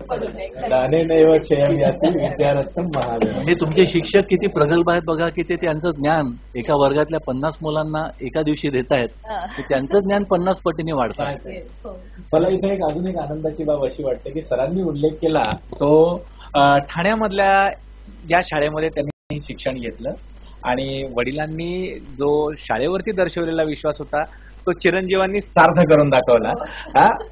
पण अतिशय महत्वाची बाब त्यातली की ही आम्हाला आज सर्व शिक्षक मंडळींना इथे आनंद होतो आणि असं आतून असं काहीतरी भरल्यासारखं वाटतं. येस, सरांनी स.वी. कुलकर्णी असं त्या सरांचं नाव घेतलं. आजही त्यांच्या मनामध्ये आपल्या शाळेतल्या शिक्षकांची छवी आहे. आपल्याला जीवनामध्ये शालेय शिक्षकांनी जे घडवलंय त्याच्याविषयी अत्यंत आत्मीयता त्यांच्या मनामध्ये आजही आम्हा सर्व शिक्षकांना याबाबतचा सर खूप खूप खूप खूप आनंद झालेला आहे. तुम्ही ऋषितुल्य व्यक्तिमत्व असंही आपल्या शिक्षकांना म्हणालात. मुलांनो, पाठ्यपुस्तकाकडे मी येत नाहीये एवढ्यात, पण आपण येणार आहोत आणि थोड्याच वेळात येणार आहोत. पण सरांचं ना व्हिजिटिंग कार्ड आता माझ्या हातामध्ये आलं आणि सरांच्या व्हिजिटिंग कार्डवरती 3ऱ्या, 4थ्या, 5व्या, 6व्या, 7व्या, 8व्या इयत्तेमध्ये, 9व्या इयत्तेमध्ये आपण जे शिकलोत त्याचं एक ज्वलंत उपयोजन दिसतंय. आता तुम्हाला कसं सुचतंय, कसं पटतंय बघा. मी मात्र सरांना विचारतो, म्हणजे मुलांना तुम्ही लक्षात घ्या की वाचनानं आपल्याला वेगवेगळ्या कल्पना सुचतात, प्रश्न विचारायचे सुचतात. आपण जे काही वाचलंय त्याच्या आधारावरती आपण बरंच काही काही ठरवत असतो. सरांच्या व्हिजिटिंग कार्डवरती लिहिलंय बघा, मी वाचतो. अत्यंत नम्र असं व्यक्तिमत्व, पण अत्यंत उत्तुंग असं व्यक्तिमत्व. आणि त्यांच्या कार्डवरती डॉक्टर असा कुठे उल्लेख नाही. पण मी मात्र म्हणेन doctor Sanjay Deshmukh, PhD, vice chancellor. आणि त्याच्या खाली बारीक अक्षरात लिहिलंय 18:55 नॉर्थ म्हणजे उत्तर आणि 72:49 पूर्व. हा म्हणजे सर विद्यापीठात जेव्हा असतील आपल्या कार्यालयामध्ये तेव्हाच काहीतरी दिसतंय. मी सरांना म्हणेन, मी वाचलंय बरं आता, आणि वाचलंय हे आकलनयुक्त वाचलंय. आणि हे आकलनयुक्त वाचून मला जो पडलेला प्रश्न आहे, सर हे तुम्ही का छापलं, कसं केलं, जरा कृपया आम्हाला तुम्ही सांगा सर. मित्रांनो, मैत्रिणींनो, म्हणजे आपल्या बालमित्र मैत्रिणींनो आणि आदरणीय शिक्षकांनो, आपण हा जो काही उल्लेख ऐकलात त्याच्यामधली प्रेरणा मला आमच्या एका मैत्रिणीकडून मिळाली. कारण आपण जिथे बसतो, आपलं जे ठिकाण आहे बसण्याचं किंवा राहण्याचं, आपण आपल्या कार्डावरती आपण त्याचा पत्ता लिहितो. परंतु एक अतिशय वेगळ्या पद्धतीने तो पत्ता की जो अचूक असेल आणि तो शोधायला कुणाला विचारावं लागणार नाही, तर तो कशा पद्धतीने लिहिता येईल असा विचार माझ्या त्या मैत्रिणीने एकदा केला होता. आणि तो विचार मी कृतीमध्ये आणला आणि त्याचं जे काही उदात्तीकरण मी म्हणणार नाही, पण त्याचं जे काही प्रकटीकरण आहे ते तुम्हाला त्या कार्डावरच्या त्या आकड्यांवरती दिसून येतं. आणि ते आकडे काय आहेत, तर जिथे मुंबई विद्यापीठाच्या वास्तूमधल्या, जी वास्तू आज 125 वर्षांहून जास्त आहे, म्हणजे विद्यापीठाचं वय 159 वर्ष आहे, परंतु ती वास्तू बांधायला एक 15-20 वर्ष लागले असतील.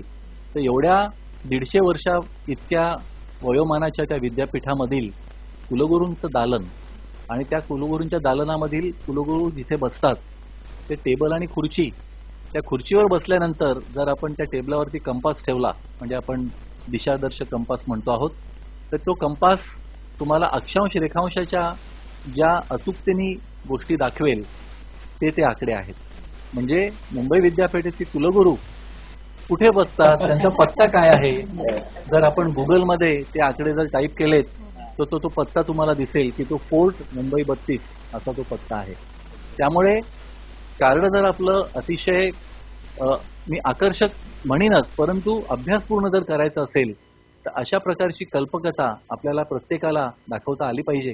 आणि त्यासाठी आपण इंटिरियर डिझायनर, जसे आर्किटेक्ट्स असतात, इंटिरियर डिझायनर असतात किंवा कमर्शियल आर्टिस्ट असतात, की जे वेगवेगळ्या ॲड एजन्सीजच्या माध्यमातून लोकांचं व्यक्तिमत्व घडवण्याचं काम करत असतात. आणि ते व्यक्तिमत्व कसं, तर तुमच्या कार्डावरनं तुमची ओळख पटते असं म्हणतात, की ते कार्ड बघितल्यानंतर आपल्याला वाटतं अरे या व्यक्तीचं कार्ड तयार करणाऱ्यांनी खूप एका कल्पकतेने हा विचार केला असेल.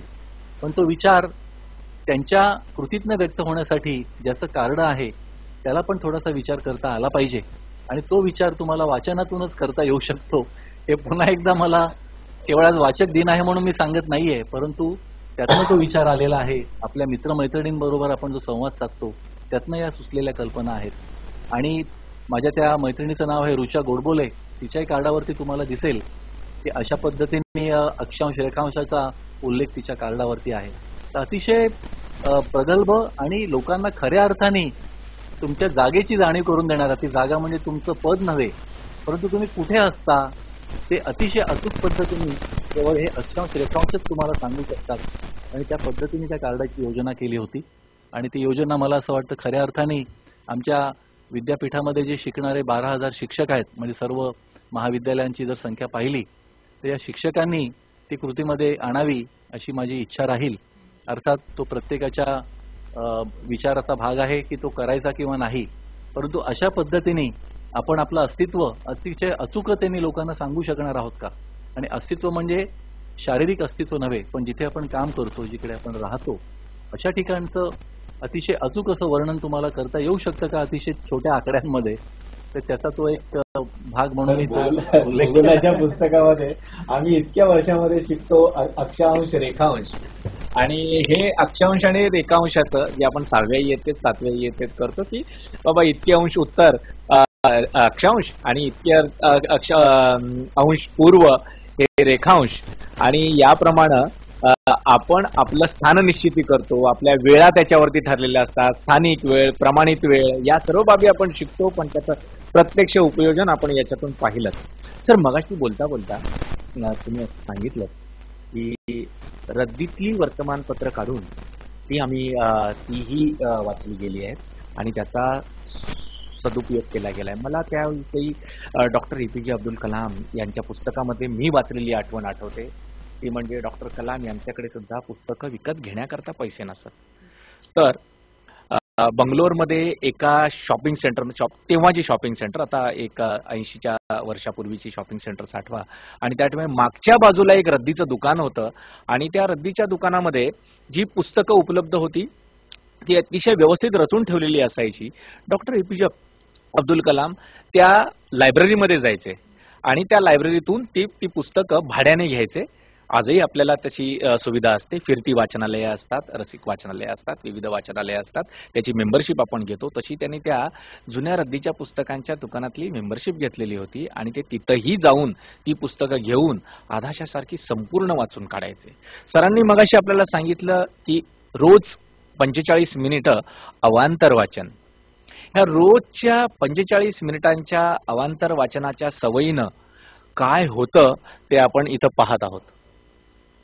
आपण इथं हे पाहत आहोत की सर आपल्याला जे सांगतायत ते प्रत्यक्ष त्यांच्या आयुष्यामध्ये त्यांनी स्वतःला लावून घेतलेली एक सवय आहे. विद्यार्थी मित्रांनो, माझा पुढचा प्रश्न सरांना असा राहील, तर वाचन हे कौशल्य आहे. सुरुवातीला गोष्टींची, गाण्यांची पुस्तक वाचताना मजा येते, सहज आकलन होतं. अभ्यासाची पुस्तकं हातात आली की थोडी क्लिष्टता वाढते, गुंतागुंत वाढते आणि मग कंटाळवाणं व्हायला लागतं, निरस व्हायला लागतं, बाजूला ठेवावं लागतं आणि उठून खेळायला जावंसं वाटतं. तर अभ्यासाची पुस्तकं, जी आपली पाठ्यपुस्तकं आहेत, ही आकलनयुक्त, आम्हाला सहज समजेल अशा पद्धतीने आम्ही कशी वाचावीत, वाचन करण्याची एक चांगली पद्धती कोणती? सर, कृपया तुम्ही आम्हाला याच्याविषयी मार्गदर्शन करा.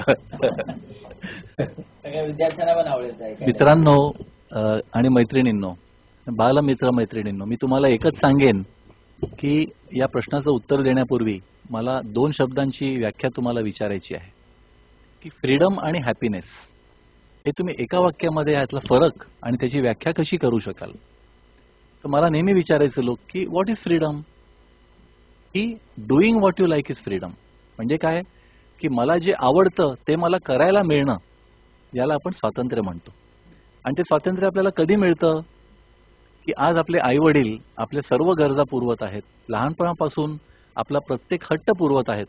आज आपण घरी जातो, आईने एखादी भाजी केलेली असते की ती त्या त्या ऋतूनुसार, त्या त्या महिन्यानुसार त्या बाजारामध्ये येणारी ती भाजी असते आणि तुम्हाला कल्पना नसेल की ऋतुचक्राप्रमाणे त्या त्या महिन्यामध्ये उगवल्या जाणाऱ्या भाज्या या पारंपरिक अभ्यासाचा एक भाग आहेत की त्या काळामध्ये, त्या ऋतूमध्ये, त्या महिन्यामध्ये कुठल्या प्रकारच्या भाज्या उगवायला हव्यात की ज्याचा आपल्याला शारीरिक फायदा होऊ शकतो.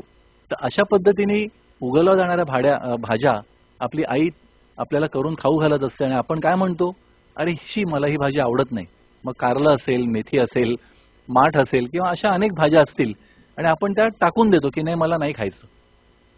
जेव्हा तुम्ही मोठे होता आणि तुम्हाला घराच्या पेक्षा दूर राहायची जेव्हा वेळ येते, मग ती शिक्षणाच्या साठी असेल किंवा नोकरीसाठी असेल आणि मग तुम्हाला हॉटेलमध्ये जाऊन जेवावं लागतं, मग तुम्हाला जे काही समोर येईल ते खावं लागतं. मग तेव्हा तुम्हाला आठवण होते, अरे आपल्याला आईने जे स्वातंत्र्य दिलं होतं ते आपण कधीच आयुष्यात मिळणार नाहीये.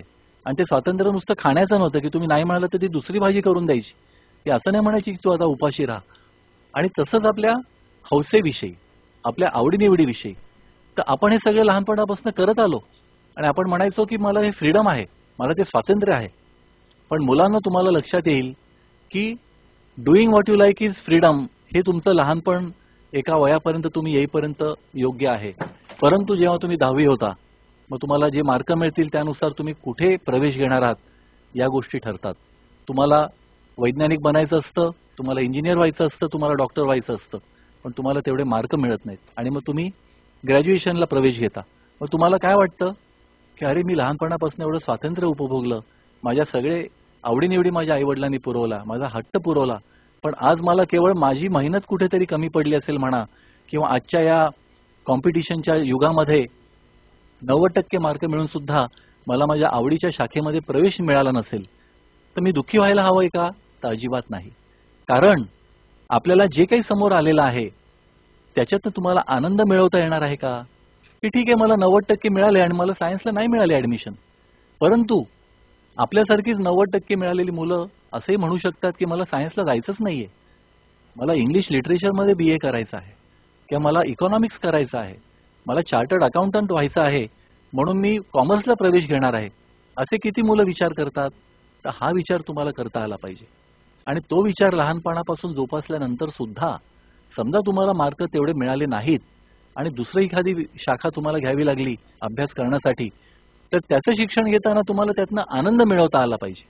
म्हणजे माझी मेडिकलची ऍडमिशन एका मार्काने गेली म्हणून मी आता BSc करतो आहे किंवा करते आहे, आणि मग वनस्पतीशास्त्र असेल, प्राणीशास्त्र असेल, किंवा सूक्ष्म जीवशास्त्र ज्याला आपण मायक्रोबायोलॉजी असेल, असा विषय घेऊन आता मला BSc व्हावं लागणार आहे, आणि माझ्या तुलनेमध्ये या वर्गामध्ये BScच्या वर्गात असलेली मुलं माझ्यापेक्षा ज्ञानाने खूप कमी आहेत, असा जर आपण विचार करत बसलो तर आपण जे ज्ञान मिळवणार आहोत त्याला आपण पारखे तर होऊच, पण आयुष्यभर आपण जी गोष्ट मिळणार नाहीये त्याच्याबद्दल विचार करत राहिलो तर आपण आनंदी कधी होऊ शकणार नाही.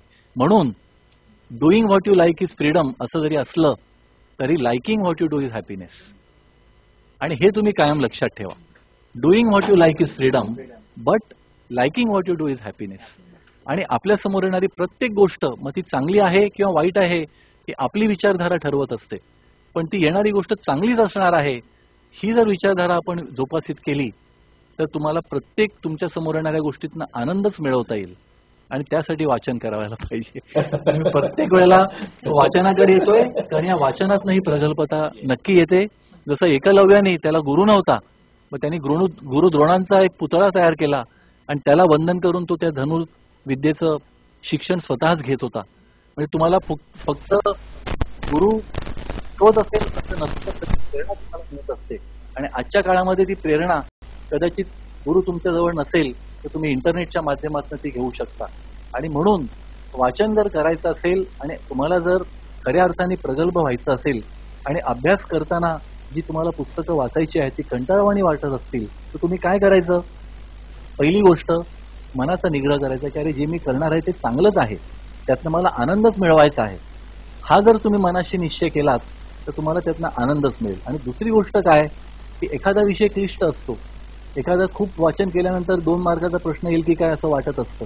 मग अशा वेळेला काय करायचं? तुमच्या शाळेमध्ये एखादा तास असा असू शकतो की जो तुम्हाला मोकळा तास असतो की चला तुम्ही आज फ्री आहात, तुम्ही आता खेळायला जा किंवा तुम्ही दुसरं काही काम करा, किंवा एखादे शिक्षक एखाद्या दिवशी येऊ शकले नसतील म्हणून तो तास तुम्हाला मोकळा मिळालेला असतो. तर काय करायचं अशा वेळेला?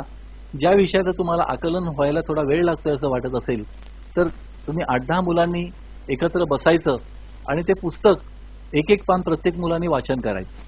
जेणेकरून काय होईल, तुमच्या कानावर पडणाऱ्या गोष्टींमध्ये सुद्धा आणि एकत्रित वाचन केल्यानंतर सुद्धा अनेक गोष्टी त्या विषयाबद्दल चर्चा करून तुम्हाला सोडवता येऊ शकतात. त्यातनं तुम्हाला वेगळ्या पद्धतीने तो विषय समजू शकतो. आणि असं जर तुम्ही केलं तर तुम्हाला नक्कीच लक्षात येईल की आपण वर्गामध्ये जेव्हा त्या 40 मिनिटाच्या कालावधीमध्ये शिक्षकाचं लेक्चर ऐकत असतो तर त्यांनी किती अभ्यास केलेला असतो जो तुम्हाला त्या 40 मिनिटाची तयारी करण्यासाठी त्याला काही तास त्याच्यामध्ये घालवायला लागलेले असतात.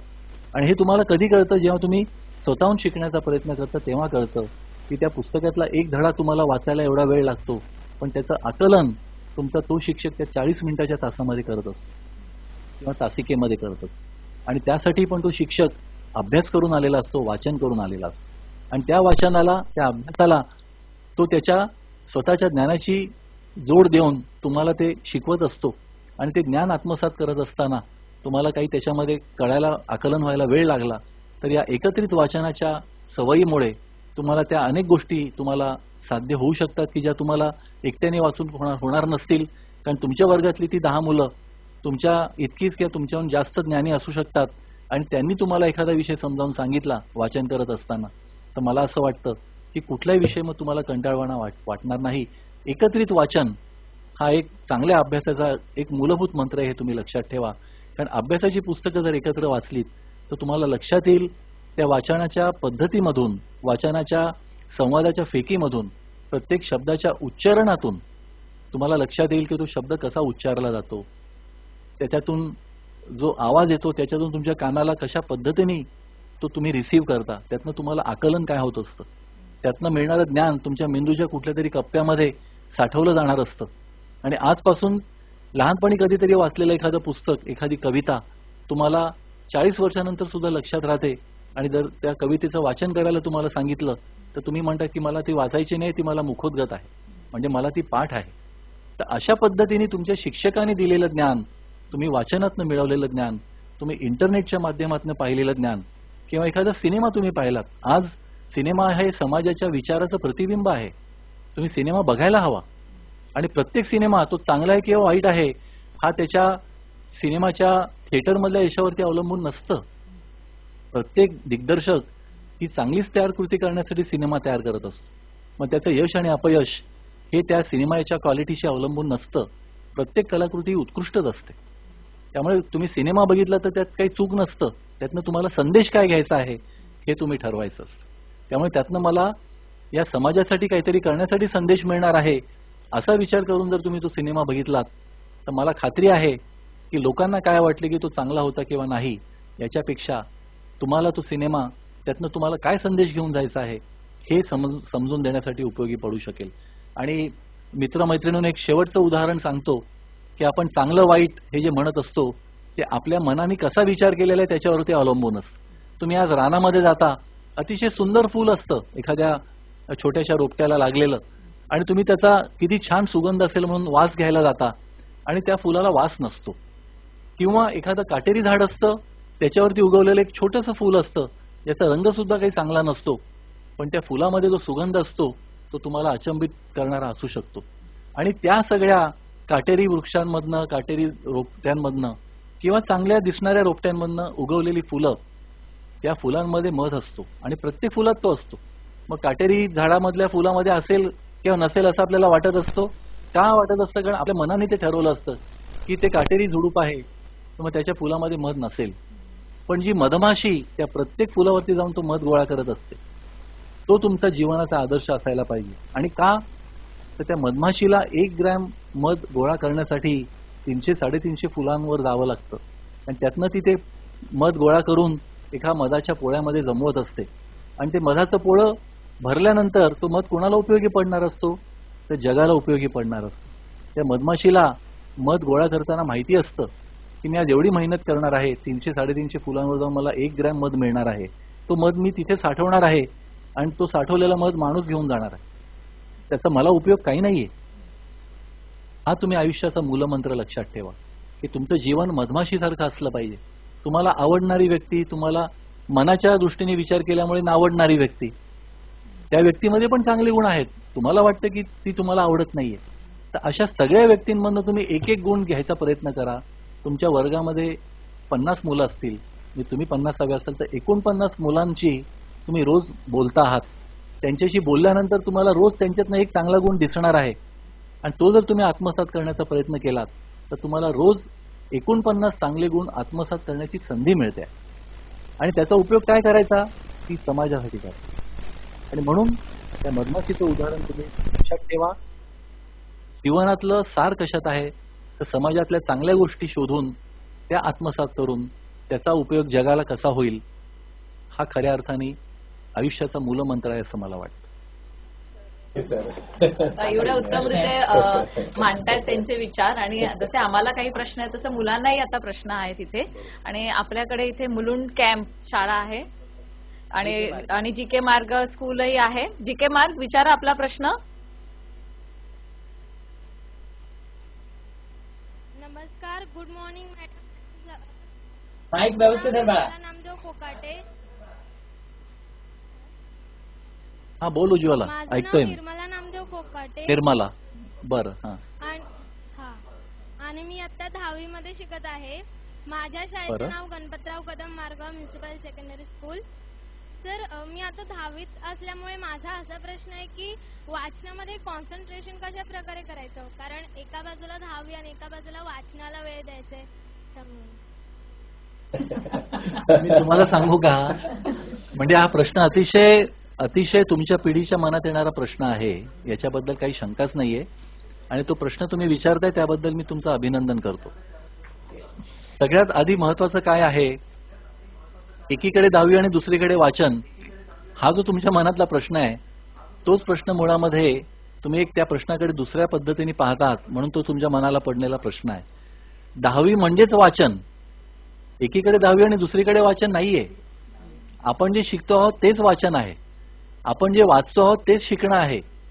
असा जर तुम्ही विचार केलात तर तुम्हाला अवांतर वाचनाचं पुस्तक आणि अभ्यासाचं पुस्तक यात काही फरक जाणवणार नाही. कारण अवांतर वाचन का करायचं असं मी म्हटलं की तुम्ही आज दिवसभर तुमच्या शालेय कारकिर्दीमध्ये, कॉलेजच्या जीवनामध्ये अभ्यासाची पुस्तकं वाचणारच आहात, कारण तुम्हाला परीक्षा द्यायची आहे, त्या अभ्यासाचा पुस्तक वाचून तुम्हाला उत्तरपत्रिका लिहायची आहे. परंतु तुम्हाला सर्वांगीण विकासाचं साधन काय असेल असा जर प्रश्न असेल तर तुम्हाला अवांतर वाचन नक्कीच करायला हवं, कारण त्या अवांतर वाचनातून तुमची विचारधारा एक प्रगल्भ होणार आहे. आणि म्हणून त्या त्या काळामध्ये, मग तुम्ही 8वीला आहात, 9वीला आहात, 10वीला आहात, आता 10वीला आल्यानंतर आई वडिलांना काळजी तुमच्यापेक्षा जास्त वाटतेय की आता माझी मुलगी कॉमर्सला जाणार आहे का आर्ट्सला जाणार आहे का सायन्सला जाणार आहे. आणि आई वडील काय म्हणतात, नाही आम्हाला सायन्सला जाता नाही आलं, आता तुला सायन्सलाच जायला पाहिजे. पण तुमच्या मनात काय विचार असतो की नाही, मला भाषेची आवड आहे, मला भाषा विषयामध्ये शिक्षण घ्यायचं आहे, मग मी कशाला सायन्सला जाऊ. मग आपल्यामधला जो बंडखोर असतो ना, तो विचार करतो की मग ठीक आहे, मी आता अभ्यास एवढा करणारच नाही की जे मला मार्क मिळतील त्यातनं मला सायन्सला ऍडमिशनच मिळाली नाही पाहिजे. असं तुम्ही विचार करता, पण तसा विचार करायचा नाही. त्याचं कारण असं की मुंबईमध्ये म्हणा किंवा इतर कुठेही काही महाविद्यालय अशी आहेत की तुम्हाला एक ठराविक मार्क मिळाल्यानंतर सायन्सला ऍडमिशन मिळू शकेल, पण त्याच मार्कांच्या आधारावरती कदाचित त्या महाविद्यालयामध्ये आर्ट्सला ऍडमिशन सुद्धा मिळणार नाही. आणि आपण एक मनाची ठरवलेलं आहे की आर्ट्स म्हणजे वाईट आणि सायन्स म्हणजे चांगलं, किंवा सायन्सला ऍडमिशन नाही मिळाली तर मग ऑप्शन काय किंवा पर्याय काय, तर कॉमर्स. मग कॉमर्सला नाही मिळाली तर सगळ्यात शेवटचा पर्याय काय, तर आर्ट्स. पण तुम्हाला मी सांगतो मुलांनो की ज्या मुलांनी एका द्रष्ट्या विचारसरणीनी किंवा त्यांच्या आई वडिलांनी आणि शिक्षकांनी, आई वडिलांपेक्षा जास्त सुद्धा तुमची विचारधारा ही शिक्षकांच्या प्रेरणेने घडत असल्यामुळे ते शिक्षक तुमचं अगदी मन अचूक ओळखू शकतात आणि तुम्हाला सांगू शकतात की तुम्ही तुमचा कल कशाकडे वाढवायला हवा. आणि आज जर तुम्ही पाहाल, बहुतांश राजपत्रित अधिकारी किंवा ज्याला आपण IAS ऑफिसर्स म्हणतो, त्या IAS ऑफिसर्सनी विद्याशाखा निवडताना आर्ट्स आणि कॉमर्सची निवड केलेली तुम्हाला आढळेल. कारण 11वी 12वी किंवा त्यानंतरचं महाविद्यालयीन शिक्षण घेताना सायन्स या विषयासाठी तुम्हाला 8 तास कमीत कमी कॉलेजमध्ये राहावं लागतं. कॉमर्स आणि आर्ट्स जर घेतलं तर तुम्ही 4 तासामध्ये तुमचा दिवस संपतो आणि राहिलेला पूर्ण वेळ तुम्हाला तुमच्या अवांतर वाचनासाठी, अभ्यासासाठी, तुम्हाला असलेले छंद जोपासण्यासाठी आणि त्याचबरोबरीने तुमच्या शिक्षकांनी तुमच्यावरती जे संस्कार केलेले आहेत त्या संस्काराचा उपयोग समाजासाठी कसा करता येईल याचा विचार करण्यासाठी घालवता येऊ शकतो. आणि म्हणून तुम्ही आत्ता 10वीच्या बद्दलचा हा जो प्रश्न विचारला की मी 10वी एकीकडे आणि वाचन दुसरीकडे, तर तसं नाहीये. 10वी म्हणजेच वाचन आहे. तुम्ही जगत असलेला प्रत्येक क्षण म्हणजे वाचनानेच तुम्हाला प्रगल्भ करणारा क्षण असायला हवा. आणि ते वाचन केवळ म्हणजे तुम्ही 24 तास फक्त डोळ्यासमोर पुस्तक धरून वाचणं नव्हे, पण जे आपण वाचन केलेलं आहे ते आपल्याला आत्मसात करता आलं काय याच्याबद्दलचा विचार करणं, ज्याला आपण चिंतन म्हणतो आणि मनन म्हणतो, ते या 3-4 प्रक्रियांच्या माध्यमातून तुम्हाला स्वतःला प्रगल्भ करता आलं पाहिजे. आणि म्हणून तुम्ही असा अजिबात विचार करू नका की आज तुम्ही 10वी हे एक वेगळं माध्यम आहे आणि वाचन हे एक वेगळं माध्यम आहे. त्या वाचनाचा उपयोग तुम्हाला 10वीचा अभ्यास करण्यासाठीच करायचा आहे याचा जर तुम्ही विचार केलात तर तुम्ही कदाचित रोज मी जसं म्हटलं 45 मिनिटं तुम्ही अवांतरच वाचन करा. कदाचित 10वीचं वर्ष तुम्हाला जर जास्त महत्त्वाचं वाटतंय, तिथे तुम्हाला काहीतरी करून दाखवायचं आहे असं वाटतंय, तर तुम्ही अभ्यासाचं वाचन करण्याचा वेळ जास्त वाढवा.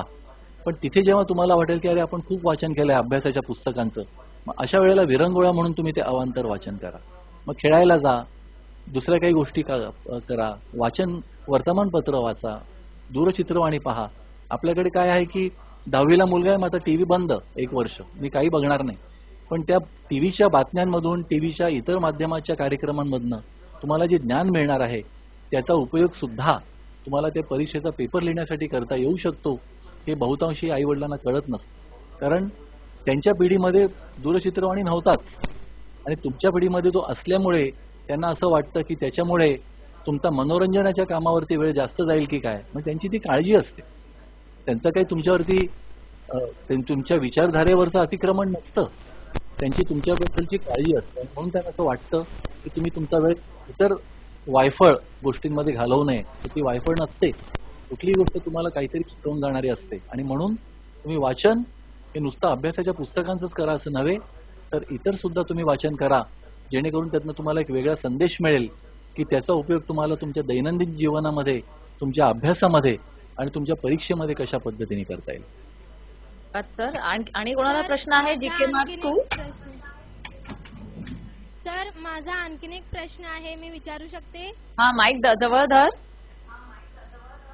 हा, माझा आणखीन एक असा प्रश्न आहे की सर मला वाचनाची खूप आवड आहे आणि मी खूप पुस्तकेही वाचते, आतापर्यंत बरीच पुस्तके वाचलेत. तर माझी एक अशी सवय आहे किंवा माझी आवड असं आहे की मला पुस्तक मोठ्याने वाचायला आवडतं, त्याशिवाय ते मला कळत नाही. पण माझा वाचनाचा त्रास इतरांना होऊ नये म्हणून मी कोणत्या ठिकाणी बसून पुस्तके वाचू शकते? मला असं वाटतं की मोठ्याने वाचायला आवडणं हा पण एक चांगला सवयीचा भाग आहे. फक्त त्याचा इतरांना त्रास होणार नाही ही जी तुमच्या मनामधली भावना आहे ती अतिशय स्तुत्य आणि इतरांना प्रेरणा देणारी आहे. तर मला असं वाटतं की तुम्ही तुमच्या घराच्या आजूबाजूला एखादं मैदान असेल, झाडं असतील किंवा तुमची गच्ची असेल की जिकडे संध्याकाळच्या वेळेला, सकाळच्या वेळेला म्हणजे प्रातःकाळी आपण ज्याला म्हणतो, तर अशा वेळेला जर तुम्ही उन्हाचा त्रास न होता अशा मोकळ्या जागेमध्ये तुम्हाला जर असं वाटतं की आपण मोठ्याने बोलल्याने आपल्याला जास्त लवकर आकलन होत आहे, तर ते केवळ आकलन होणं त्यातला फायदा नाहीये, तर मोठ्याने बोलल्यामुळे आपल्या शब्दाचे उच्चारण कशा पद्धतीने आपण करतो आहोत याचं पण आपल्याला कानावरती ते उच्चारण पडल्यामुळे आपल्याला कळत असतं. आणि म्हणून शब्दोच्चारण तुमचं चांगलं होतं, तुमचं इम्प्रूव्ह होऊ शकतं, हा सुद्धा त्या मोठ्याने बोलण्याचा फायदा आहे असं मला वाटतं. आणि ते शब्दोच्चारण फक्त पुस्तकाच्या अभ्यासाच्या पुस्तकांमधलंच व्हायला असं नव्हे. तुमच्याकडे अनेक मनाचे श्लोक असतील, काही संस्कृतमधले मंत्र असतील, त्याचं पठण करणं.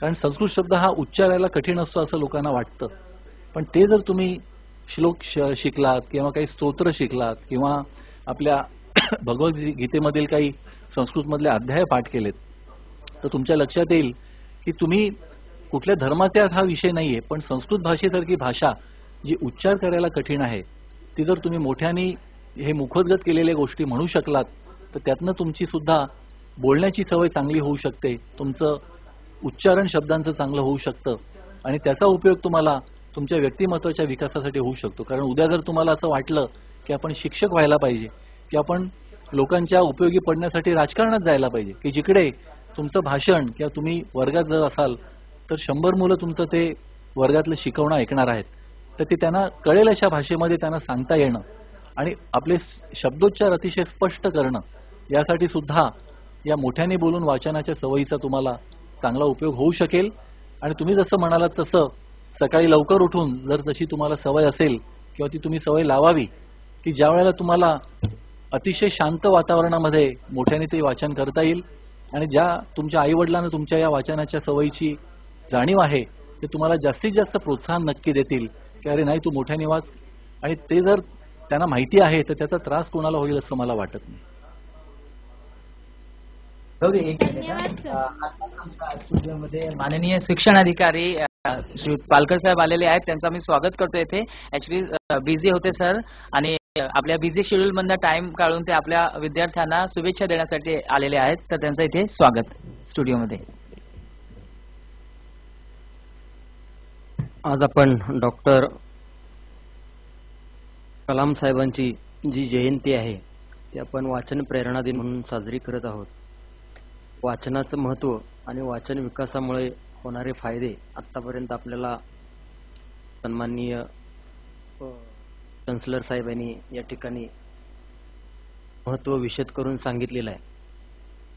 तर ती जीवनामध्ये जर आपण चांगल्या प्रकारे वाचायला शिकलो तर आकलन क्षमता निश्चितच आपली सुधारते आणि आकलनातून उपयोजन करण्याची जी कार्यप्रेरणा आहे ती वाचनातून निर्माण होत असते. आणि म्हणून आपल्या या विद्यार्थी दशेमध्ये अधिक वाचन करणं आणि वाचलेल्या गोष्टी आकलित करून त्या उपयोजित करण्याचा आपण या विद्यार्थी जीवनामध्ये सर्व विद्यार्थ्यांनी प्रयत्न करावा. तसं शिक्षकांनी त्या पद्धतीचे विद्यार्थी घडावेत या दृष्टिकोनातून प्रयत्न करावा.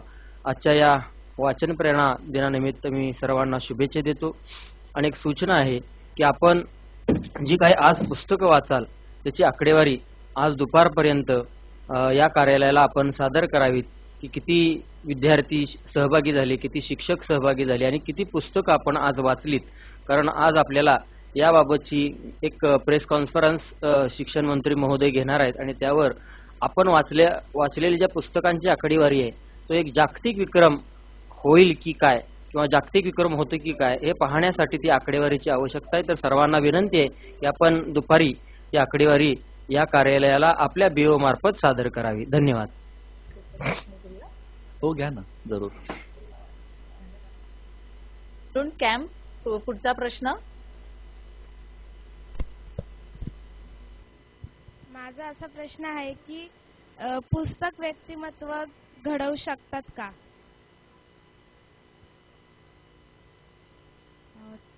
माईक ऑन करून विचार प्रश्न. आम्हाला तुझा आवाज ऐकू येत नाहीये. हा, तू माईकचं माझा बटन असा चालू प्रश्न करतेस आहे का? की हा. हो, तुझं नाव सांग पुन्हा एकदा. पुस्तक प्रीती मायकल आठवले. आणि असा प्रश्न आहे की पुस्तक व्यक्तिमत्व घडवू शकतात का?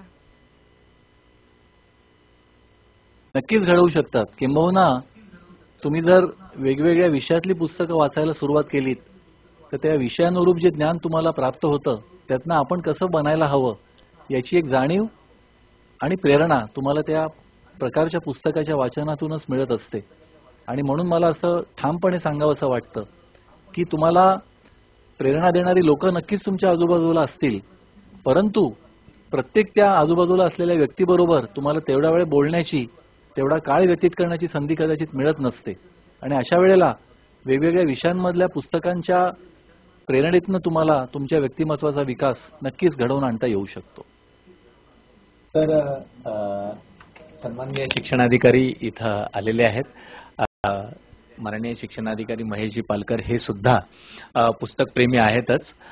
हे सुद्धा म्हणण्यापेक्षा मी असं म्हणेन की ते मुळातच शिक्षणप्रेमी आहेत. सदैव त्यांच्या कार्यालयात जरी आपण पाहिलं तर तुमच्या कार्यालयाप्रमाणेच त्यांचं संपूर्ण कपाट हे पुस्तकांनी भरलेलं आहे. आणि सर, आपण जसं सांगितलं की एक 45 मिनिटं रोजचं अवांतर वाचन व्हावं, तसेच साहेबांचेही काही आग्रह असतात. सर, मी देशमुख सरांनाच म्हणेन की देशमुख सर, आपण जे सुरुवातीला सांगितलं होतं म्हणजे ते आम्ही लक्षात ठेवलंय. आणि ते असं लक्षात ठेवलंय मुलांनो की सरांनी त्यांच्या गुरूंचा उल्लेख केला. सर असं म्हणाले की माझे गुरु आणि या भारतातील हरित क्रांतीचे जनक डॉक्टर स्वामीनाथन MS. तर आपण म्हणजे मी नंतर पालकर साहेबांकडे येणारच आहे की पालकर साहेबांनी त्यांच्या बालपणात वाचलेली पुस्तकं आणि त्याचप्रमाणे त्यांनी पुस्तकाच्या माध्यमातून मानलेले गुरु याकडे येणार आहोत. पण सर, आपण स्वामीनाथन सरांना गुरु का मानलं आणि ही प्रेरणा सर याविषयी जरा थोडंसं आम्हाला मार्गदर्शन करावं, सर्व विद्यार्थ्यांना आणि आम्हा शिक्षक बंधू भगिनींना सुद्धा याचं एक. मी असं म्हणेन की आपल्या आयुष्यात येणारी प्रत्येक व्यक्ती ही आपली गुरु असू शकते. आणि मग ती व्यक्ती तुम्हाला शिकवणारेच तुमचे गुरुजन असतात एवढंच नव्हे, तर ज्या तुमच्या बरोबर तुमच्या बाकावर बसणारा तुमचा मित्र किंवा मैत्रीण मुलींच्या बाबतीमध्ये ती पण तुम्हाला काही गोष्टी शिकवू शकते आणि ती नकळत शिकवत जाते. आणि त्याच्यामुळे तुमची जर ती मनाची धारणा असेल की प्रत्येक व्यक्तीकडनं मला काहीतरी शिकायचं आहे, हा जर विचार मनात असेल तर आपण खरोखरच त्या प्रत्येक व्यक्तीकडनं जे आपण शिकलो असू काही गोष्टींच्या बाबतीमध्ये, तर मला असं वाटतं की त्याला आपण गुरु मानू शकतो.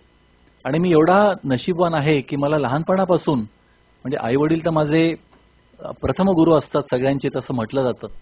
मला बहीण आहे, तिच्याकडनं मी आयुष्यामध्ये खूप शिकलेलो आहे. आणि माझ्या शाळेमधले माझे सर्व शिक्षक, कॉलेजमधले सर्व शिक्षक, म्हणजे ज्यांनी मला शिकवलं असेल किंवा ज्यांनी दुसरा विषय दुसऱ्या वर्गावरती शिकवला असेल, त्यांच्याकडनं पण मला खूप शिकायला मिळालेलं आहे. आणि त्याच्यामुळे आयुष्याच्या प्रत्येक टप्प्यावरती तुम्हाला अशी माणसं भेटत असतात, त्याचा तुम्हाला शोध घेता यायला हवा. त्या डॉक्टर एम एस स्वामीनाथन यांचा मी मगाशी उल्लेख केला, त्यांना मी माझे आद्य गुरु अशा अर्थाने मानतो की त्याच्या आधी माझं संपूर्ण शिक्षण पूर्ण झालं होतं ते भेटण्याच्या आधी.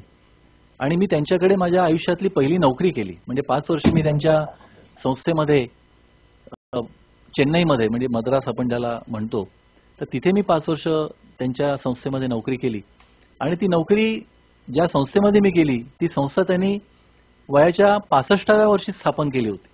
म्हणजे ते लौकिक अर्थाने नोकरीतनं निवृत्त झाल्यानंतर त्यांना जगातला ॲग्रिकल्चर क्षेत्रातला सर्वोच्च पुरस्कार की जो नोबेल प्राइज इतका महत्त्वाचा मानला जातो, $10 लाख एवढी रक्कम त्यांना 1987 साली त्या पुरस्काराच्या रूपामध्ये मिळाली. आणि तेव्हा त्यांचं वय 62 वर्षाचं होतं, म्हणजे ते रिटायर झाले होते. आणि त्यांना तेव्हा सर CV रामन, जे आपले भौतिकशास्त्रातील नोबेल प्राइज विजेते आहेत, त्यांनी त्यांना सांगितलं होतं त्यांच्या तरुण वयामध्ये, की ते म्हणाले होते की स्वामीनाथन, तुम्ही अविरत कार्यरत राहा. रिटायरमेंट ही फक्त नोकरीशी निगडीत असते, पण तुमचं जे ज्ञान आहे ते सर्व जगाला उपलब्ध करून देण्यासाठी तुम्ही सतत कार्यरत राहा. आणि योगायोगाने ती संधी डॉक्टर स्वामीनाथनना त्या 87 साली मिळालेल्या नोबेल प्राइज इतक्याच महत्त्वाच्या प्राइजमध्ये मिळाली. आणि तो पैसा त्यांनी त्या संस्थेच्या उभारणीमध्ये घातला. आता अशा संस्थेमध्ये नोकरी करणारा मी दुसरा वैज्ञानिक होतो. आता त्या संस्थेमध्ये 350 वैज्ञानिक काम करतात.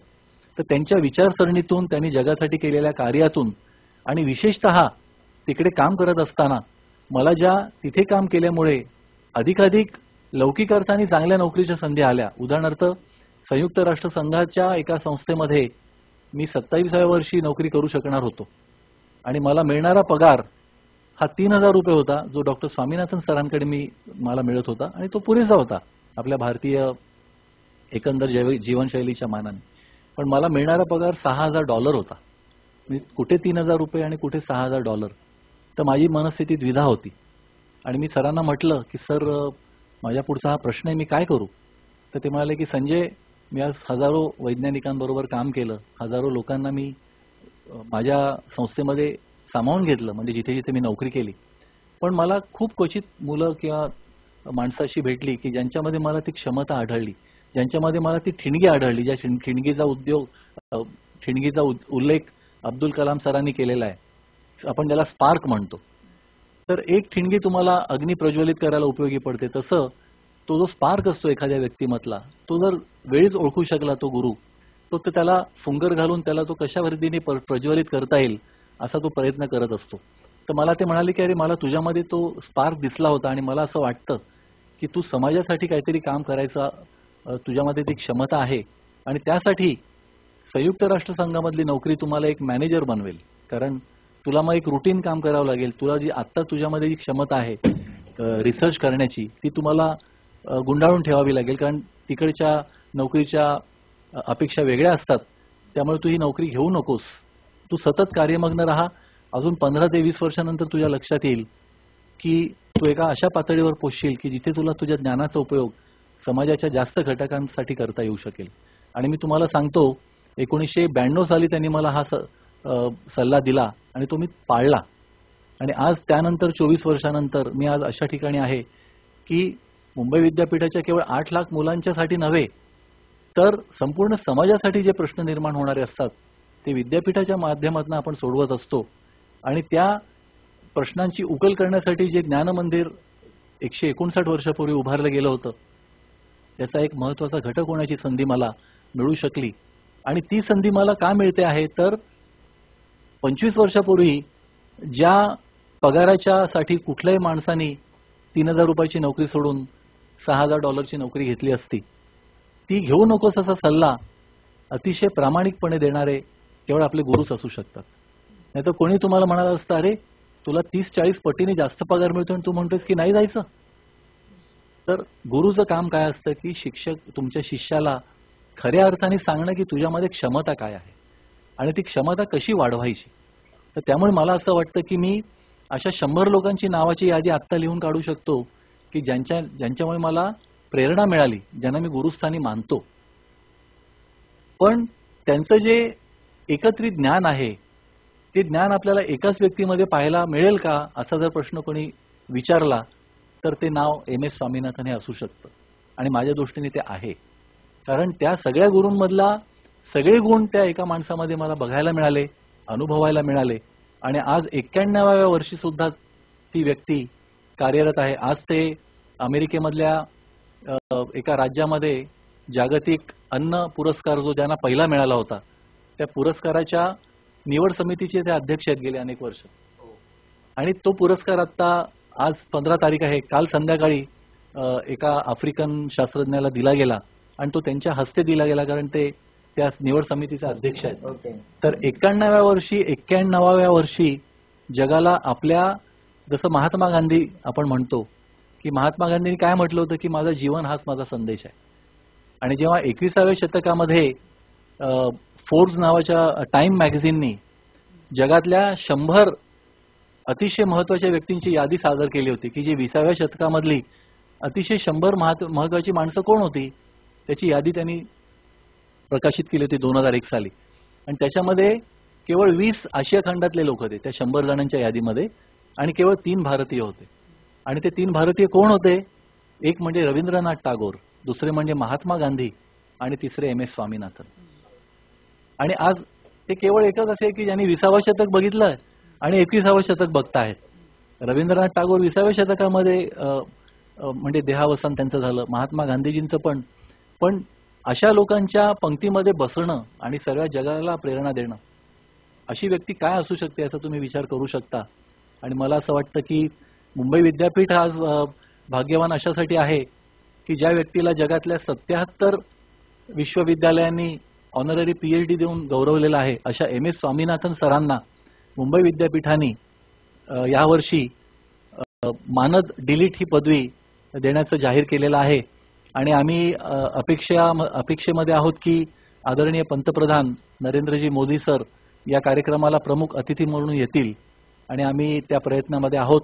आणि मला तुम्हाला मुलांना सांगायला आनंद होतो की तो जर कार्यक्रम तसा ठरला आणि आपले पंतप्रधान त्या जर विशेष पदवीदान समारंभाला उपस्थित होणार असतील तर त्या पदवीदान समारंभांचं संपूर्ण चित्रीकरण आपल्या व्हॅल्युबेलच्या माध्यमातून आम्ही करू, आणि ते तुमच्यापर्यंत त्याच दिवशी त्याच वेळेला कसं पोहोचेल हे पण आम्ही नक्की बघू. आणि त्याबद्दल मला तुम्हाला मुद्दाम धन्यवाद द्यायचे आहेत की एक नवीन ज्ञानाचं दालन मुंबई विद्यापीठासाठी शालेय शिक्षणाच्या माध्यमातून जे आज उघडलेलं आहे या बृहन्मुंबई महानगरपालिकेच्या कार्यातून, त्याबद्दल सुद्धा मला असं वाटतं की मी त्यांचे आभार मानायला पाहिजेत. आपले पालकर सर जे आपले आदरणीय शिक्षणाधिकारी आहेत, त्यांनी त्यांच्या कामातनं लोकांना दाखवून दिलेलं आहे की शिक्षणाधिकारी ही केवळ नोकरी नाहीये, तर शिक्षणाधिकारी म्हणून ते जगतायत. आणि तो त्यांचा संदेश आहे. म्हणजे प्रत्येकाच्या मनामध्ये, प्रत्येकामध्ये तो गांधी वसलेला आहे की जो त्याच्या जीवनातनं समाजाला संदेश देतोय. आणि तो बदल घडवून आणण्यासाठी तुम्हालाच तो बदल बनायला हवं, असं गांधीजींनी म्हटलं होतं की be the change that you want to bring about, की तो बदल तुम्ही स्वतः घडा आणि जगाला प्रेरणा द्या.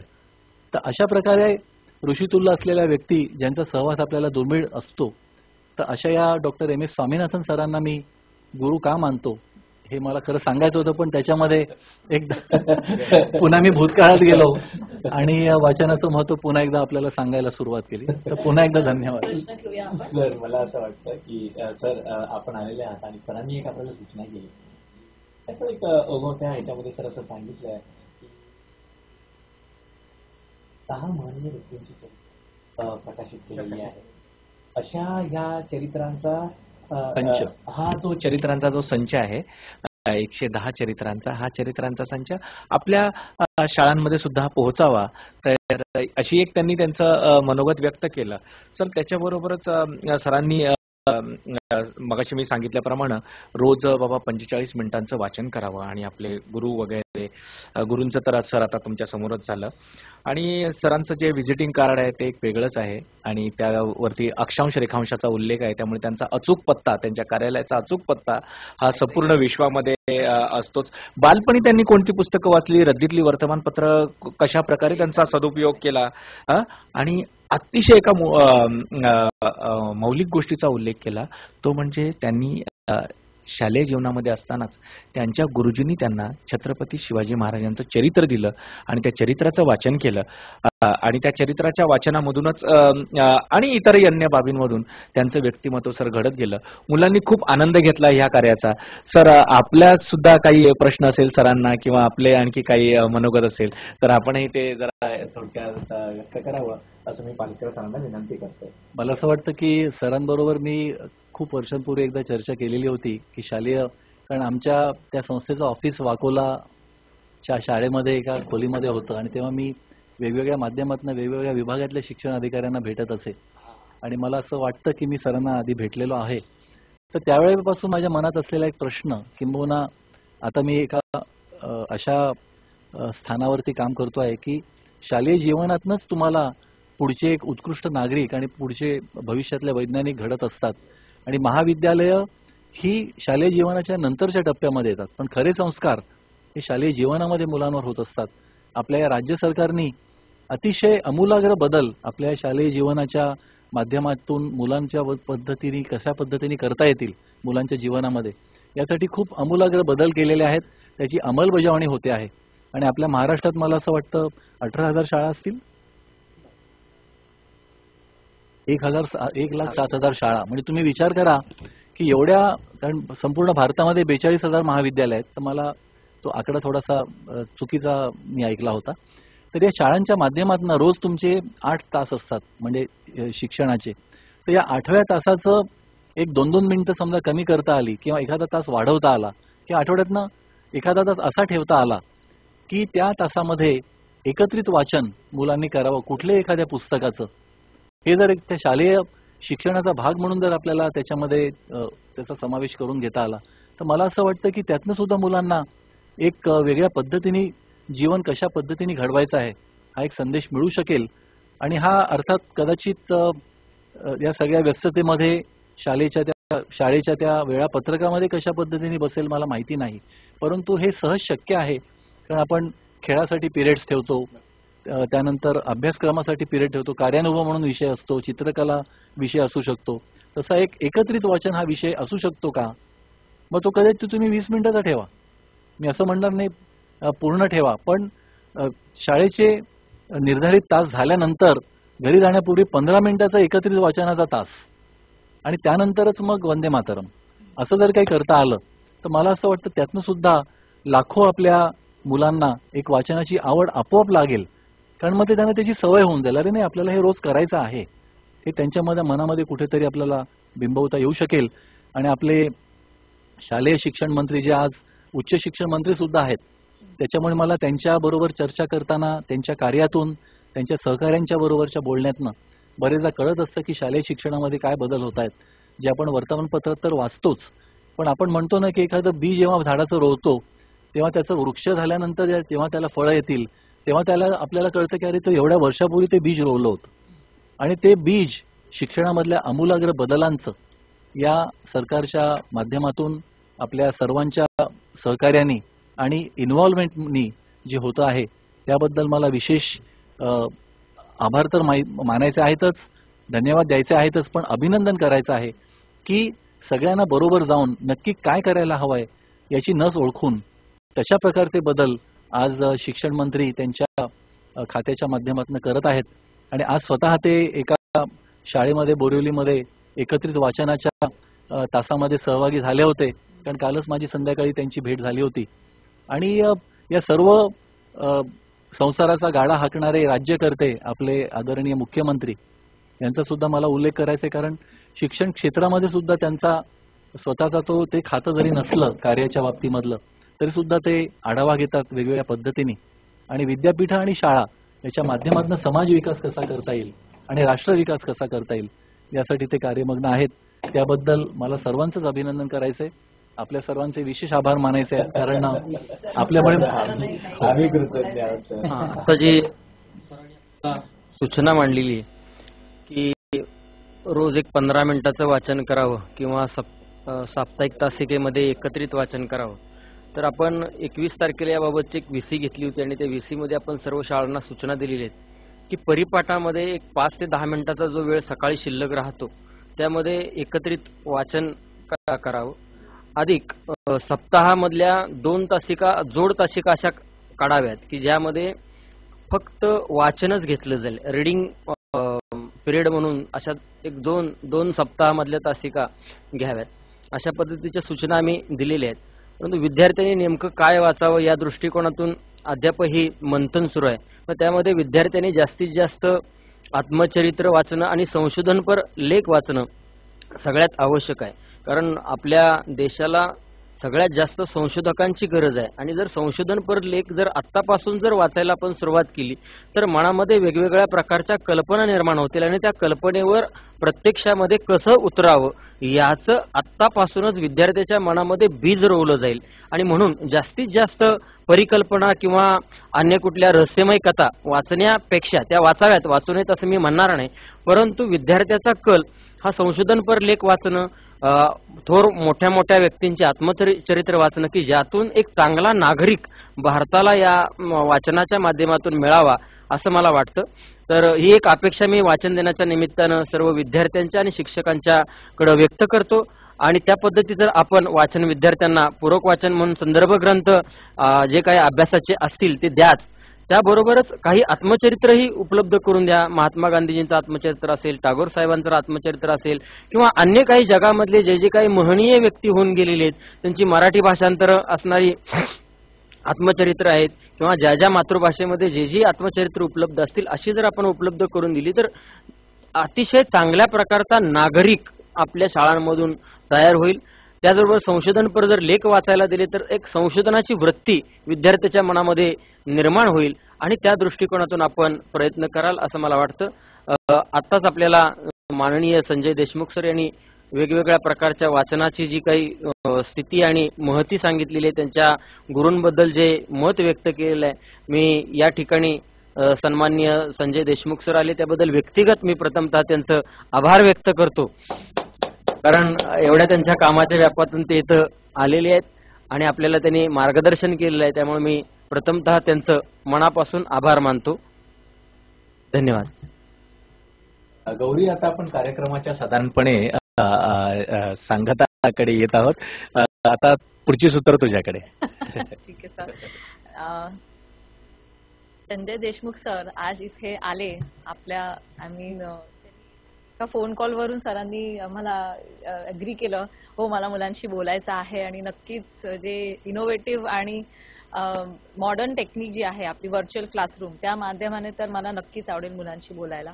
आणि वाचन हे जे त्यांच्या आवडीचा जो विषय आहे आणि मुलांसाठी तो कसा आवडीचा करता येईल, जसं त्यांनी आज सजेशन्स दिले आपल्याला की त्यांनी लहान असताना कसे वर्तमानपत्र वाचली, त्याप्रमाणे कॉमिक बुक्स वाचले त्यांनी आणि आताही मुलांना ते इंट्रोड्यूस करण्यासाठी आपण तास घेऊ शकतो ज्याच्यामध्ये ते एका पुस्तकावर डिस्कशन करू शकतात, जे ऍक्च्युली पुढच्या आयुष्यातही उपयोगाचं पडतं. जसं आज जे आहेत कार्यरत त्यांनाही माहिती असेल की आपल्याला एकट्याला वाचताना कॉन्फिडन्स असतो, पण जेव्हा आपण चार चौघात बसतो आणि नंतर ते आपल्याला जेव्हा सांगायचं असतं तर तेवढा आपल्याला कॉन्फिडन्स कधी कधी राहत नाही. पण शाळेतूनच जर आपल्याला हे शिकवलं गेलं की आपण जरी आपले मित्रमैत्रिणी असले त्यांच्या सोबत बसून आपण जो आपला विषय आज मांडायचा आहे त्याप्रमाणे जरी त्यावेळेला आपल्याला ते शिक्षण मिळालं तर पुढे नक्कीच त्याचा उपयोग होतो. आणि पालकर सरही आपला वेळ इथे त्यांनी दिला आज मुलांसाठी आणि कुडवे सर आणि आर्य सर सर्वांनी आज इथे वेळ दिला आणि संजय सर तुमच्यासाठी फार फार धन्यवाद for your time sir. Thank you very much. सर्व विद्यार्थी, शिक्षक, पालक आपणा सर्वांना वाचन प्रेरणा देणार, त्याचप्रमाणे जागतिक हात धुवा दिनाच्या शुभेच्छा, मनपूर्वक शुभेच्छा. अच्छा, एक सूचना अशी आहे, हाच प्रोग्राम 1:50 रिपीट केला जाईल. हाच प्रोग्राम परत विद्यार्थ्यांसाठी दुपारच्या अधिवेशनच्या विद्यार्थ्यांसाठी 1:50 रिपीट केला जाईल, तर सर्वांनी याचा लाभ घ्यावा परत. धन्यवाद. पुनश्च माननीय कुलगुरू डॉक्टर संजय देशमुख तसेच माननीय शिक्षणाधिकारी महेशजी पालकर यांचे आभार व्यक्त करून आपण इथंच थांबतोय. धन्यवाद.